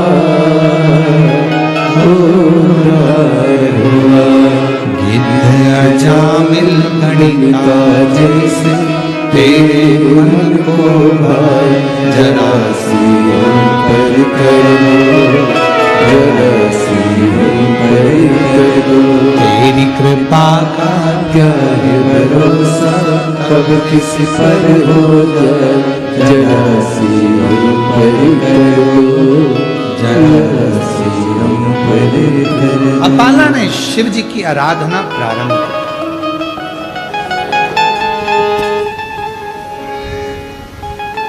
आराधना करना प्रारंभ करी। इंद्रदेव ने जैसा जैसा बताया साधना, वो साधना करी, तप करा, और बाबा भोलेनाथ ने सुन भी लिया।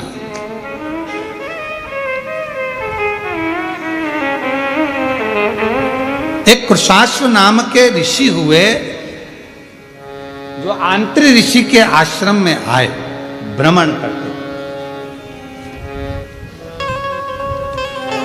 और कृशाश्व नाम के ऋषि जब अंत ऋषि के आश्रम में आ गए, विराम किए, विश्राम किए।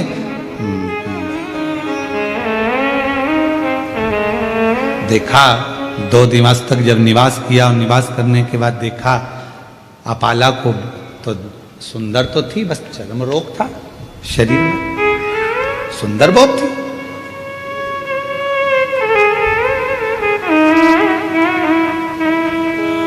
कहा ऋषिवर, मेरा निवेदन है अंत ऋषि से, कुशाश्व कहा कि आपकी जो बेटी है, आपकी जो कन्या है अपाला, मैं उससे विवाह करना चाहता हूं। क्या आप अपनी बेटी का विवाह मेरे साथ करेंगे? शिव करुणा ऐसी ही करते हैं, मालूम ही नहीं पड़ता कब कौन सी कृपा कहां कर दे। एक पत्र अच्छा है, देखिए।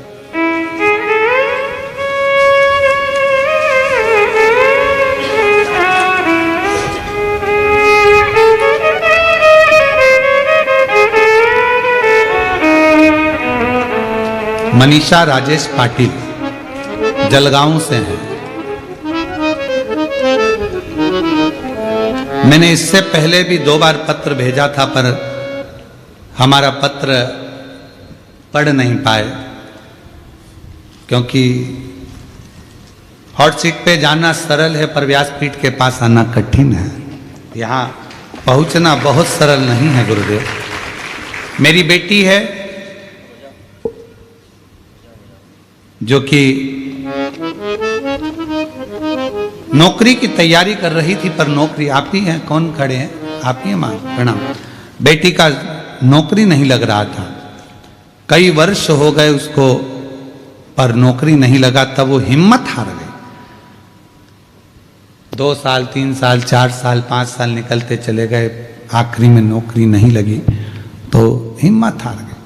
तब मैंने कहा, वो सीवर वाला बाबा कहता है कि अगर शिव जी पर जल चढ़ाओ, मंदिर की सफाई करो, शिव अर्चना करो और अपनी मेहनत को 4 गुना करो तो लगेगी जरूर।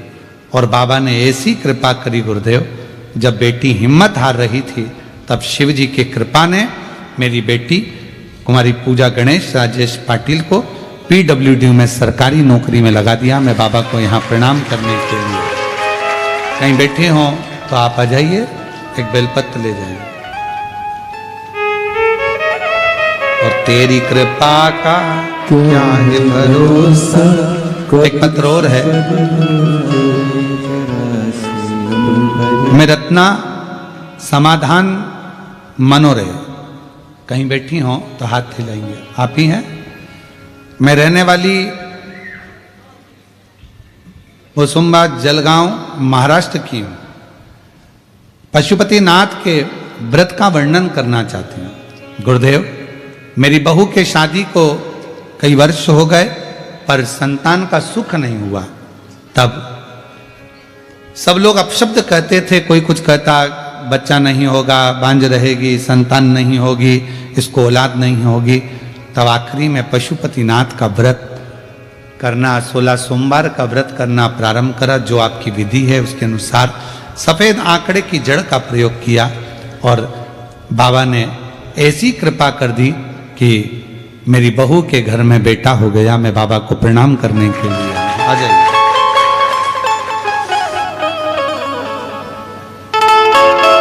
और महादेव नमन चरणों में, महादेव नमन चरणों में, स्वीकार कीजिए सबका किया है मेरा भी उद्धार कीजिए, उद्धार कीजिए। हे त्रिपुंडधारी, हे त्रिशूलधारी, हे त्रिपुंडधारी, हे त्रिशूलधारी। चरणों में तेरे बाबा जी पावन है चारों धाम। चरणों में तेरे बाबा जी पावन है चारों धाम। तेरी देव करते वंदना, पूजेंगे सीताराम। तेरी देव करते वंदना, पूजेंगे सीताराम। हो जाए। लोग कहते थे कि ये बांझी रहेगी, दीदी कह रही हैं संतान नहीं होगी, डॉक्टरों के हिसाब से भी नहीं होगी, पर बाबा की कृपा से औलाद हुआ। पुत्र का नाम शंभू रखा है।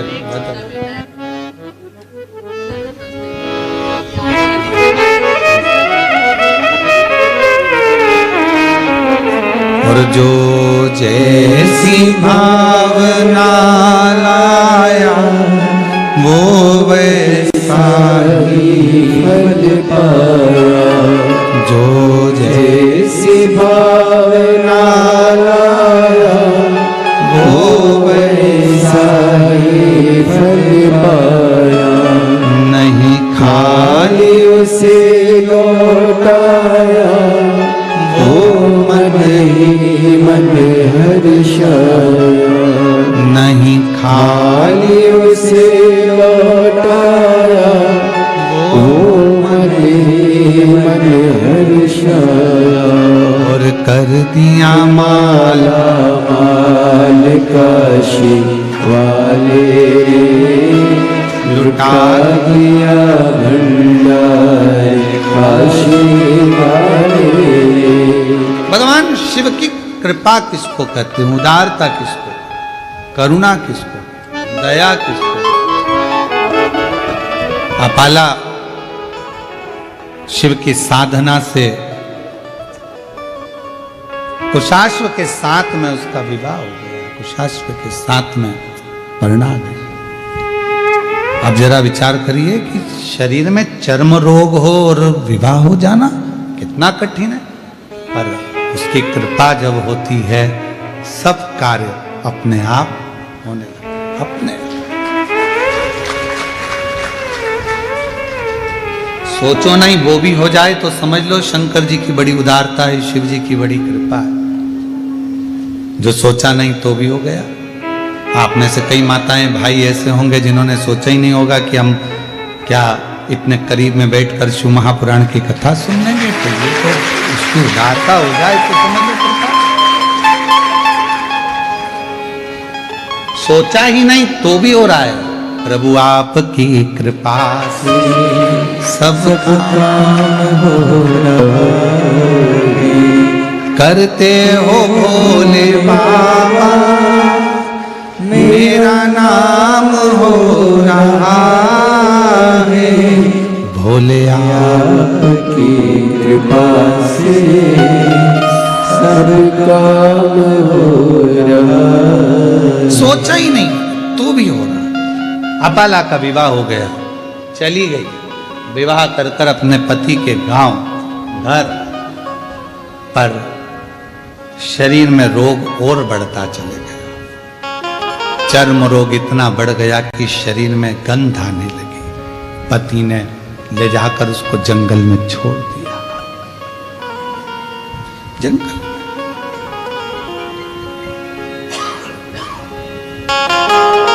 तेरे पिता ने मेरे साथ धोखा किया। अपाला हाथ जोड़कर कहती है मेरे पिता ने धोखा नहीं किया। पिता ने तो कहा था मेरे शरीर में चर्म रोग है, पर आपने कहा कि सुंदर है मैं इससे विवाह करूंगा। करा, रोग बढ़ा, धक्का देकर निकाल दिया बाहर। जंगल में घूम रही अपाला, कहां जाऊं, किसके पास जाऊं। फिर मन में आया कि पति ने निकाल दिया, पर पिता थोड़ी ना शरीर देखता है, माता थोड़ी ना शरीर देखती है। माता पिता तो ऐसे होते हैं, अगर बच्चा बेकार भी है, उसको कोई रोग भी है, तो भी माँ बाप उससे दूर नहीं हटते, उसको करीब रखते हैं, करीब रखते हैं। माता पिता थोड़ी ना दूर करते।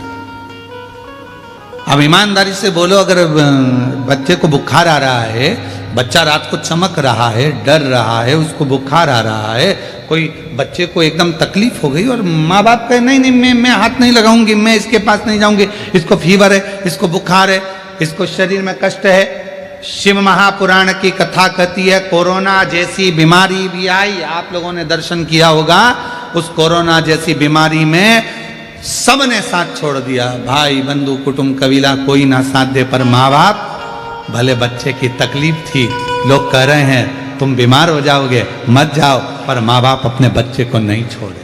माँ बाप तो उसको लगा साथ। माता पिता अपाला को लगा कि मैं कहां जाऊं, पति ने निकाल दिया, वन में छोड़ दिया, कहां घूमूंगी, शरीर में रोग है, चल क्या चली। और अपाला चली एक काम करती हूं, अपने पिता के पास जाती हूं।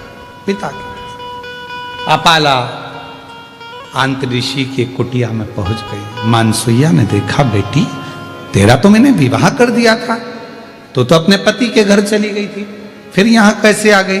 मां, पति ने निकाल दिया, वन में घूम रही थी, कहां जाती तो आपके पास आ गई।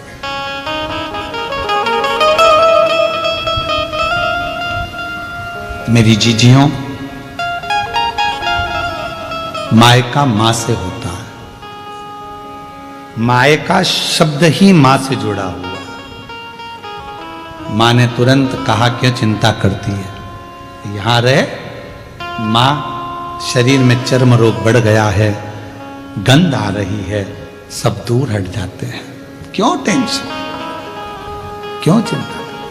आंतरिषि आ रहे थे स्नान कर कर, अपाला को देखा, बेटी तू यहां? हाँ पिताजी। शरीर में रोग बढ़ा, पति ने छोड़ दिया, यहां ही हूं, क्यों चिंता करना।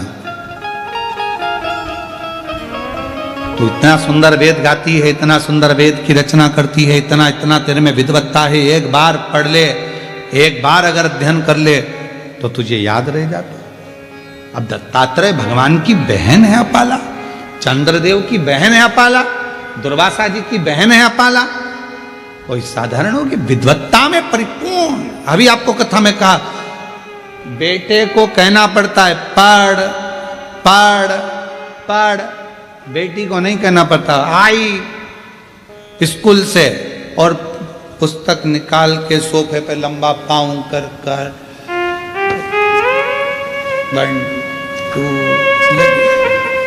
कुछ नहीं करेगी तो अपनी कलर निकाल लेगी और बोई पोतती रहेगी। उस बेटे को कहना पड़ता है। और बेटा आया स्कूल से, ये उठा, कार उठाई, ये उठाया, वो उठाया, यहाँ दौड़ वहां दौड़, ये फेंक वो फेंक। और बेटी आई स्कूल से, अपनी बुक निकाली, मम्मी जल्दी देखो आज मेरे को गुड मिला है, मम्मी देखो, मम्मी देखो, आई देखो, पापा सबको बताएगी, पापा ताऊ, बड़े पापा, आंटी अंकल, सबको, दादी दादा, बैग खोल खोल के लाएगी, सबको दिखाएगी। और बेटा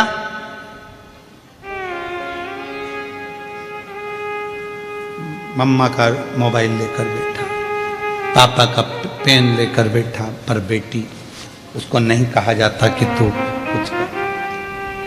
इतनी विद्वान थी अपाला, विद्वत्ता में परिपूर्ण, वेद की ऋचा जब बना सकती है, वेद की जब ऋचा को तैयार कर सकती है, सुक्त तैयार कर सकती है, तो वो साधारण नहीं हो सकती, साधारण।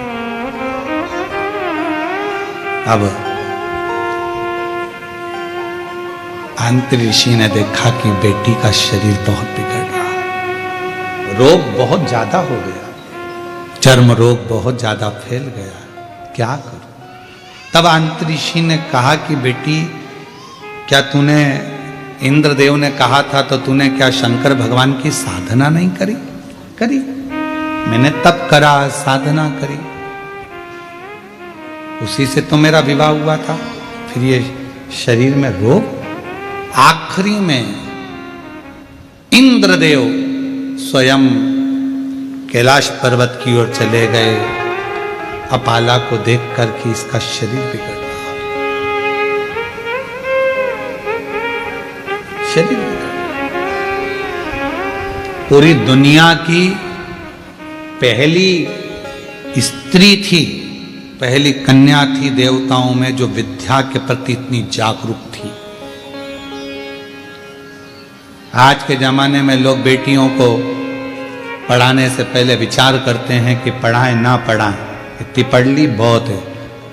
पहली बेटी थी आंत्र ऋषि की बेटी अपाला, जो विद्या अध्ययन में प्रखर थी, जो वेद में भी अपनी ऋचाओं को, सुक्त को प्रदान कर देती थी, वो अपाला थी।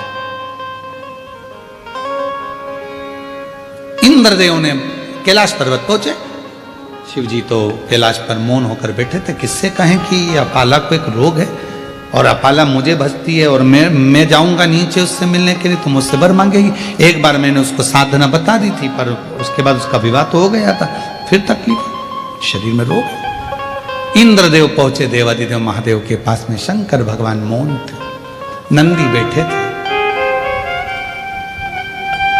नंदी शिव जी की ओर निहार रहे, शंकर जी की, बोले कुछ नहीं। इंद्रदेव ने जाकर अपाला से कहा, अपाला अगर तेरे शरीर में रोग है तो तू भी एक काम कर, कुछ मत कर, शिव जी को निहार। नंदी हमको प्रेरणा देता है। शंकर भगवान के मंदिर में जो नंदी की स्थापना होती है शिव मंदिर के बाहर, वो हमको प्रेरणा देता है कि इधर उधर ना झांकते हुए शंकर पर दृष्टि लगा लो, वो तुम्हारी सृष्टि बदल देगा, वो तुम्हारी जिंदगी बदलेगा। वो नंदी सीख गया। पर हमारी आदत बुरी है, हम मंदिर जाते हैं तो 10 जगह पर ध्यान लगाते हैं, हम कथा में भी जाएंगे तो 50 जगह हमारा ध्यान जाएगा, अगर मंदिर भी जाएंगे तो 50 जगह ध्यान जाएगा, तीर्थ जाएंगे तो 50 जगह ध्यान जाएगा। यहां तक शिव महापुराण की कथा कहती है कि यदि आप काशी विश्वनाथ जी का दर्शन करने के लिए काशी में पहुंचे हो तो सबसे पहला लक्ष्य तुम्हारा यह होना चाहिए कि मुझे विश्वनाथ जी से मिलना है, मुझे बाबा का दर्शन करना। कृष्णेश्वर बेलूल गयो, मुझे शिव जी का दर्शन करना। मुझे भीमा शंकर गयो, भीमा शंकर, मेरी मासी के यहाँ बाद में जाऊंगी, दूसरे मंदिर बाद में जाऊंगी, पहले सबसे पहले मुझे जाना है तो मेरे बाबा के यहाँ जाना, जिससे मिलने के लिए आई। आप लोगों ने कथा में सुना कि नहीं सुना? हमने एक बार कथा में कहा था कि आपके घर के पास में अगर शंकर जी का मंदिर है, आप वहां जा रही हो ना, आपकी पड़ोसन कितनी भी अच्छी आपकी बेस्ट फ्रेंड है, आपके रिश्तेदार रहते हो, कुछ भी रहता हो, पर आप शंकर जी के मंदिर से जब वापिस आओ तो किसी के दरवाजे पर रुकना नहीं, सीधे अपने घर पर आना। क्योंकि शिव जी को जब जल चढ़ाकर लोटा जो लेकर जाते हो, पानी का लोटा लेकर जाते हो, कलश लेकर जाते हो, एक लोटा जल लेकर जाते हो, जब शंकर भगवान को चढ़ाते हो तो शिव जी ने लक्ष्मी को वर दिया था भगवान नारायण को देने से पहले कि लक्ष्मी जो मेरे मंदिर में आकर एक लोटा जल चढ़ाएगा उसका पात्र खाली नहीं जाना चाहिए, उस पात्र में तुम बैठकर उसके घर तक जाओगी। अब मालूम पड़े हम पड़ोसी के यहाँ रुक गए, बहन के यहाँ रुक गए, रिश्तेदार के यहाँ रुक गए, नातेदारों के यहाँ रुक गए, वहां बैठकर बात करने लगे तो अपना जल की जो लक्ष्मी होती है, पात्र की जो लक्ष्मी होती है, वहां रुक जाती, उस पात्र को लेकर घर तक। कुबरेश्वर धाम पर लोग आते हैं, जितने लोग कुबरेश्वर धाम आते हैं हम उनसे भी कहते हैं कि आप आए हो तो बाबा से मिलने के लिए। ऑटो वाला कहेगा हम तुम्हें यहाँ ले चलेंगे, ऑटो वाला कहेगा, गाड़ी वाला कहेगा हम तुम्हें वहां ले चलेंगे, बहुत सारे मंदिर है हम यहाँ घुमाए वहां घुमाए, ये करे वो करे। उससे एक बात कर दो, ए भैया मैं मेरे बाप के घर आई हूँ, कुबरेश्वर धाम आई हूँ, अपने मायके आई हूँ, पहले मुझे वहां लेकर चलो, मेरे बाबुल के पास, मेरे पिता के घर, पहले उससे मिलूं, उससे अगर मैं जाकर प्रार्थना करूंगी और जो बाप देता है फिर तो तुम सब, पिता जिंदा है ना, माँ जिंदा है ना, तब तक मायके से जो मिलता है वो दिल से मिलता है। माँ बाप जाने के बाद भाई है, भाभी है, हमारा इनसे रिश्तेदारी खराब नहीं है, भाभी भैया से हो, ये भी है, पर तुम जाओगी ना तो सोच कर दिया जाएगा, दीदी को ये दूं कि ना दूं, ऐसा दूं कि ना दूं, लिफाफा कितने का दूं, भांजे आए हैं, भांजी आई हैं तो उनको क्या दिया जाए, क्या सोचना पड़ेगा। पर माँ बाप सोचते नहीं है, माँ बाप से नहीं पूछती कि बेटी को दूं कि दूं, पापा नहीं पूछते कि बेटी को दूं कि दूं, माँ बाप है, उठाया दे दिया, घर में उसका भी तो हिस्सा है, उठाया दे दिया। पर माँ बाप के जाने के बाद उसी तरह कुबरेश्वर धाम जो आते हैं वो शंकर भगवान को, कुबेर भंडारी को अपना बाप मानते हैं, मायका मानते हैं कुबरेश्वर धाम को, तो वहां आकर सीधे अपने बाप से कहा जाए, वो कहे ऑटो वाला यहाँ ले चलूँ, मानना ना, मैं मुझे तो मेरे बाबा के घर ले चलो, वहां जाऊंगी, मांगूंगी, वो दे देगा। और तेरे दरबार की बाबा निराली शान देखी है, तुझे नहीं देखा पर झोली भरी देखी है, मुख दुनिया मोड़े बाबा तुम तेरा, मैनू लगी दीनो बाबा तू मुख दुनिया मोड़ेगी बाबा तू मुखड़ा मेरी जो प्रीत लगी है वो ना टूटे। मुखड़ा दुनिया मोड़े मोड़ने दो, संसार मुखड़ा मोड़े मोड़ने दो, नाते रिश्ते छूटे छूटने दो, पर तू ना छूटे। अंत समय प्रभु आना पड़ेगा और वचन दिया तो निभाना पड़ेगा। जो मुखड़ा है वो ना मोड़ा जाए। शिव कृपा करे, करुणा करे। मुझे नहीं था, मैं कहां जाऊं। नंदी हमको प्रेरणा दे रहा है शंकर जी के मंदिर के बाहर बैठ करके, कहीं ध्यान मत दो, शिव पर ध्यान दो। शिव पर ध्यान का बड़ा महत्व है महाराज जी, बहुत ध्यान लगाना इस बात के लिए। मोबाइल पे भी समझ में आ जाता है कि तुम्हारा दिल कहां है। पत्नी पति से बात करती है ना, तो कह देती है बात में, मैं तुमसे बात कर रही हूं, तुम्हारा ध्यान कहां है। इतनी दूर वो मायके और तुमसे बात कर रही है, तो कह रही है कि तुम्हारा ध्यान कहां है, मैं तुमसे बात कर रही हूं। फिर पति पति सूझ में आता है, मैं कैसी तो कर रहा हूं।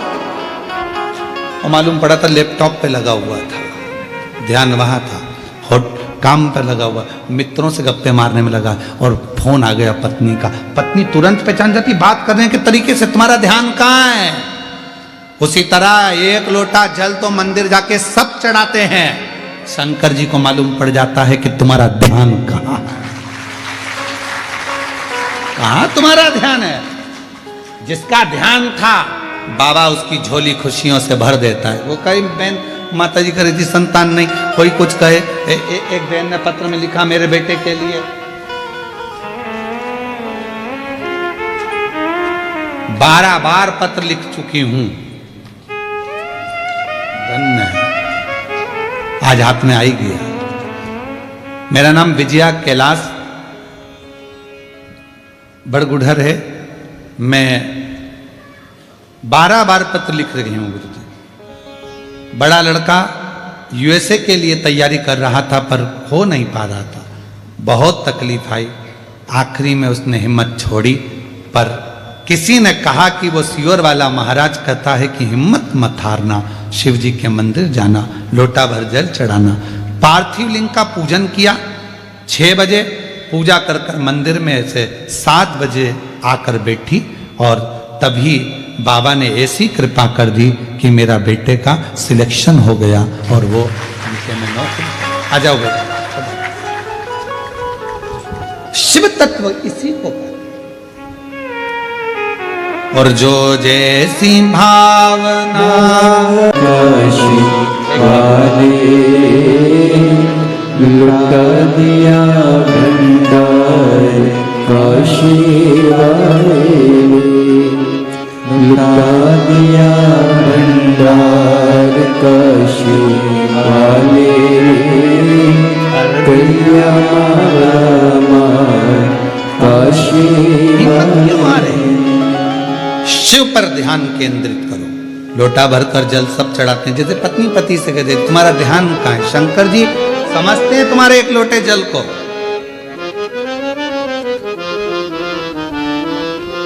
जिससे रोज रोज मिलते हो ना, उसका व्यवहार सामने आ जाता है। तुम रोज रोज एक लोटा जल चढ़ाते हो, शंकर जी अच्छे से जानते हैं लीलाबाई कैसी है, वेरू प्रसाद कैसा है, क्या मांग रहा है, क्या चाहता है, उसको मालूम है।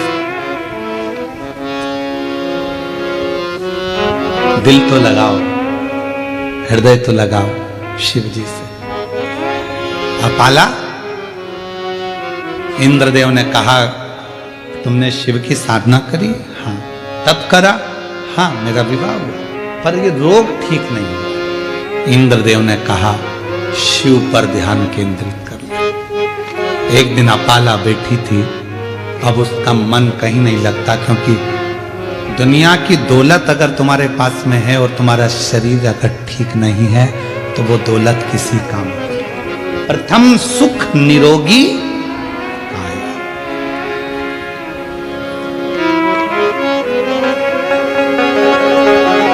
बार हम कथा करने के लिए गए और एक बहुत बड़ा हॉस्पिटल था। उस हॉस्पिटल में पहुंचे तो कोई अपने बाप के लिए, कोई अपने बेटे के लिए, कोई अपनी पत्नी के लिए, कोई अपनी माँ के लिए, कोई पति के लिए अटैची भर भर कर पैसा लेकर खड़े थे कि ये रोग ठीक कर दो। बहुत मुश्किल, बहुत मुश्किल। प्रथम सुख निरोगी काया। और मेरा पूरे सनातनियों से, पूरे विश्व में बैठे हुए शिव भक्तों से निवेदन है, मेरा बेटा बेटियों से, मेरे माताओं से, मेरी जीजियों से, मेरे जीजाओं से, मेरी माओं से, मेरे बाबाओं से, सबसे निवेदन करता हूं, एक लोटा जल शिवजी के मंदिर में जाकर चढ़ाना प्रारंभ कर दो। तुम्हारी जिंदगी के 80% दुख शंकर जी काटना प्रारंभ कर जाओ, बिना संकोच के, बिना सोचे। लोग ताना दे, हंसे, व्यंग करे, करने दो, पर अपन चलो अपने शंकर के धाम, शिव के धाम। कोई कहे गुरुजी मैं तो अच्छी हूं, क्या करूंगी मंदिर जाकर। बात का समय किसने देखा? कोई को मालूम है समय कैसा आ सकता है, कैसा समय आएगा ये किसको मालूम है। जाओ शिव को जल चढ़ाओ। अपाला शिव की साधना करी, हाँ तब करी, हाँ। अब शंकर जी को निहार रही थी, वहीं से तुमरुका जी निकल कर जा रहे थे। तुमरुका जी ने अपाला को देखा, रोज बैठी रहती है, शिव जी को देखती रहती है। इसको ना जाने किसने कह दिया कि नंदी जैसे बैठ जा शंकर को देखने के लिए। तुमरुका जी ने कहा अपाला, अभी तक तूने शिव जी की आराधना करी, साधना करी, तप करा, शंकर जी का पूजन किया क्या तूने? शिव तप से ज्यादा पूजन से प्रसन्न होते, शिव साधना से ज्यादा पूजन से प्रसन्न होते। तो एक काम कर, शिव मंदिर तो रोज आती है, शंकर की आराधना करती है, शिव के ऊपर एक लोटा जल समर्पित करना प्रारंभ कर। जल, हाँ। अपाला ने एक लोटा जल चढ़ाना चालू करा। आज इंद्रदेव भगवान शंकर के पास पहुंच गए, शिव के नेत्र खुले हुए थे। शिव जी से प्रार्थना करी, मेरी बेटी है अपाला, वो बेटी अपाला जिसने रचनाएं करी हैं, वेद और शास्त्र उसके कंठस्थ हैं, वो अपाला चर्म रोग से ग्रसित है, कुछ करुणा करो। शंकर भगवान तो कुछ नहीं बोले, पर इतने में नंदी ने कह दिया, अपाला कल शिव जी को जो जल चढ़ाएगी, चढ़ा हुआ जल इंद्रदेव तुम झेल लेना, उस जल को अपाला के शरीर पर डाल देना, उसका चर्म रोग समाप्त हो जाएगा। अपाला के शरीर पर, और अपाला जल चढ़ाई। हमने एक बात कही थी, आप लोगों के स्मरण में है कि नहीं है वो हमको नहीं मालूम, याद होगा तो आप जरूर बताओगे। शिवलिंग है, जलाधारी है ये शंकर जी, जलाधारी पार्वती जी, जल बहता है यहाँ गणेश, कार्तिकेय, अशोक सुंदरी। बोला था ऊपर जो जल बहता है वो शिव जी की 5 बेटियां, जया, विषहरा, शामरी बारी, दौतली। जो जल बहकर जाता है, जिसको लांगा नहीं जाता, जहां से जहां तक जल जा रहा है उसकी दूरी पर सबसे पहला स्थान इंद्र का, वरुण, गरुण, 33 कोटि देवता उस जल को लेने के लिए खड़े रहते हैं। ये जल इंद्र ने झेला, ये जल, और वो जल झेल कर इंद्रदेव ने अपाला के शरीर पर डाल दिया। जैसे ही डाला, अपाला समझ नहीं पाई आज हल्की सी पानी की बूंद कहां से। कभी कभी एक थोड़ा सा, अगर जिसकी शिव भक्ति प्रबल हो जाती है, जो शिव जी को बहुत मानने लगता है, शंकर उसको प्रेरणा देते। कभी कभी आप शंकर जी को जल चढ़ा रही होती हो, मंदिर में कोई नहीं होता, तो भी हल्की सी पानी की बूंद तुम्हारे चेहरे पर, शरीर पर आ जाती है, समझ में नहीं आता, कोई नहीं है, पानी का छींटा कहां से आया। तुमने दूसरे से पूछा क्यों जलवृष्टि हो रही है क्या, कोई ने पानी डाला था क्या, कोई ने कूलर चालू करा क्या, कोई ने पंखा चलाया क्या, ये पानी का छींटा मेरे ऊपर कहां से आया। तुम्हें समझ नहीं आता, तुमने जो शिव जी को जल चढ़ाया है, भक्ति से जो मांगा था, इंद्र ने वो ले जाकर तुम्हारे ऊपर ही सींचन कर कर तुम्हें दुख से मुक्त करा।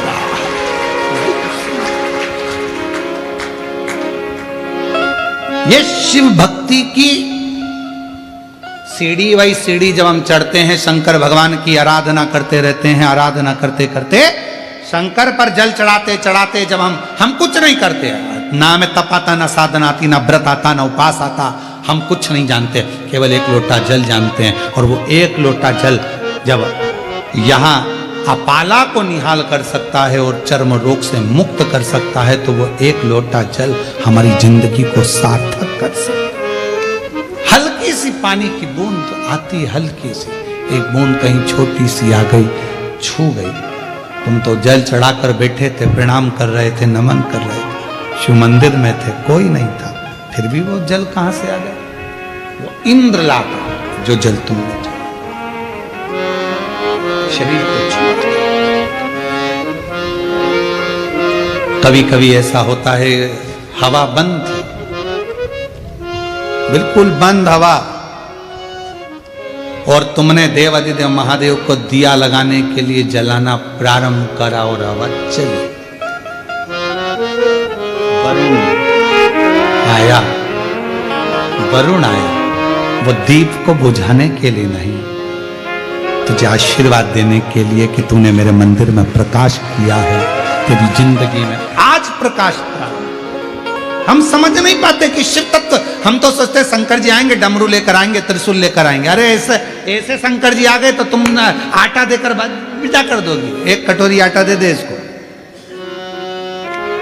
पहचान थोड़ी ना पाओगी। यशोदा मैया भगवान शंकर जी को नहीं पहचान पाई थी। गली गली में शोर मचावे, चले सदा शिव गोकुल में, पहचान नहीं पाई। उनको लगा कि कोई आया। रास की लीला में भगवान शंकर को कौन पहचाना? शिव को नहीं जानता, केवल भगवान कृष्ण ही पहचाने थे कि ये गोपी नहीं, ये शिव है। यशोदा जी नहीं पहचान पाई कि ये शंकर भगवान है। तो संसार का मनुष्य जब भगवान नहीं पहचान पा रहे तो हम कैसे पहचानेंगे कि ये भगवान है? दिया लगा रही हो, हवा का झोंका,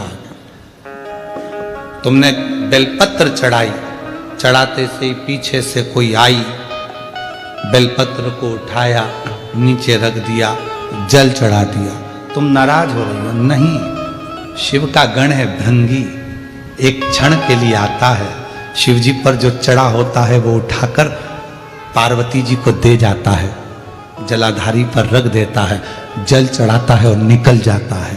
तुम उसका चेहरा ही देखती थी, कौन थी?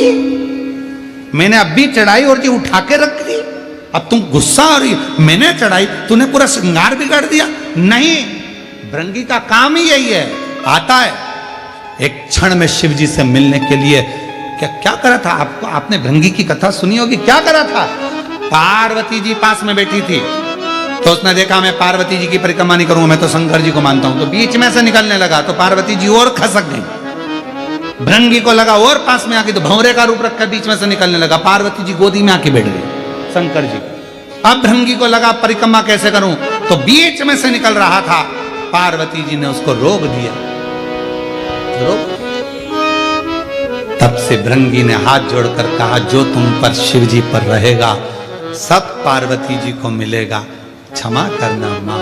भृंगी का काम क्या? ऐसी कई माताएं आती हैं, पूजन करते करते में वहां कर बेलपत्री चढ़ी थी, सब उतार कर नीचे रख दी, जल चढ़ाया, वो चली गई त्रिपुंड लगाकर, हम गुस्सा हो गए, बताओ मैंने तो अभी पूजन करी थी, अब भी हाल जल चढ़ाया, अब भी हाल बेलपत्री चढ़ाई। अरे आई क्यों? तेरे टाइम पर क्यों? रोज तो लेट आती थी जब तू चली जाती थी, आज तेरे टाइम पे आई है, मतलब वो नहीं आई है, भृंगी आया उसके रूप में और चढ़ाकर चले गया है, स्वीकार करा है, स्वीकार। हम पहचान नहीं पाते। अपाला रोग मुक्त हो गई, शरीर का रोग, चर्म रोग समाप्त हो गया। शिव का चढ़ा हुआ जल हमारे कई रोगों को समाप्त कर दिया। पति को मालूम पड़ा कि मेरी, पुरुषाश्वा को मालूम पड़ा कि मेरा पत्नी ठीक हो गई, वो आ गया, उसको लेकर चला। समय आया, आगे कथा कहती है, देवराज नाम का ब्राह्मण शिव मंदिर में प्राणों को बेलपत्र के वृक्ष के नीचे त्याग देता है, शरीर छूट जाता है, शिव उसको ले जाते हैं। बिंदुक नाम का ब्राह्मण, जिसकी धर्म पत्नी चंचुला देवी पति के प्राण त्यागने पर उसके लिए भगवान देव अधिदेव महादेव ईश्वर गोरा बनते हैं। और तुमरुका जी कथा कहते हैं और ईश्वर गोरा कथा को श्रवण करने के लिए आनंद से जा रहे हैं। जोरदार ताली बजाएं ईश्वर गोरा जी के लिए, भाव से आनंद से जोरदार ताली बजाकर स्वागत करिए ईश्वर जी गोरा जी का। आज कथा का प्रथम दिवस जलगांव महाराष्ट्र में चल रही है ऑनलाइन शिव महापुराण की कथा। आज प्रथम दिवस की विराम लेती है। कल कथा का समय यही 1 बजे से 4 बजे तक रहेगा। द्वितीय दिवस में प्रवेश करेंगे और सुंदर प्रसंगों को श्रवण करते हुए भगवान शंकर की अविरल भक्ति को धारण करेंगे। हर हर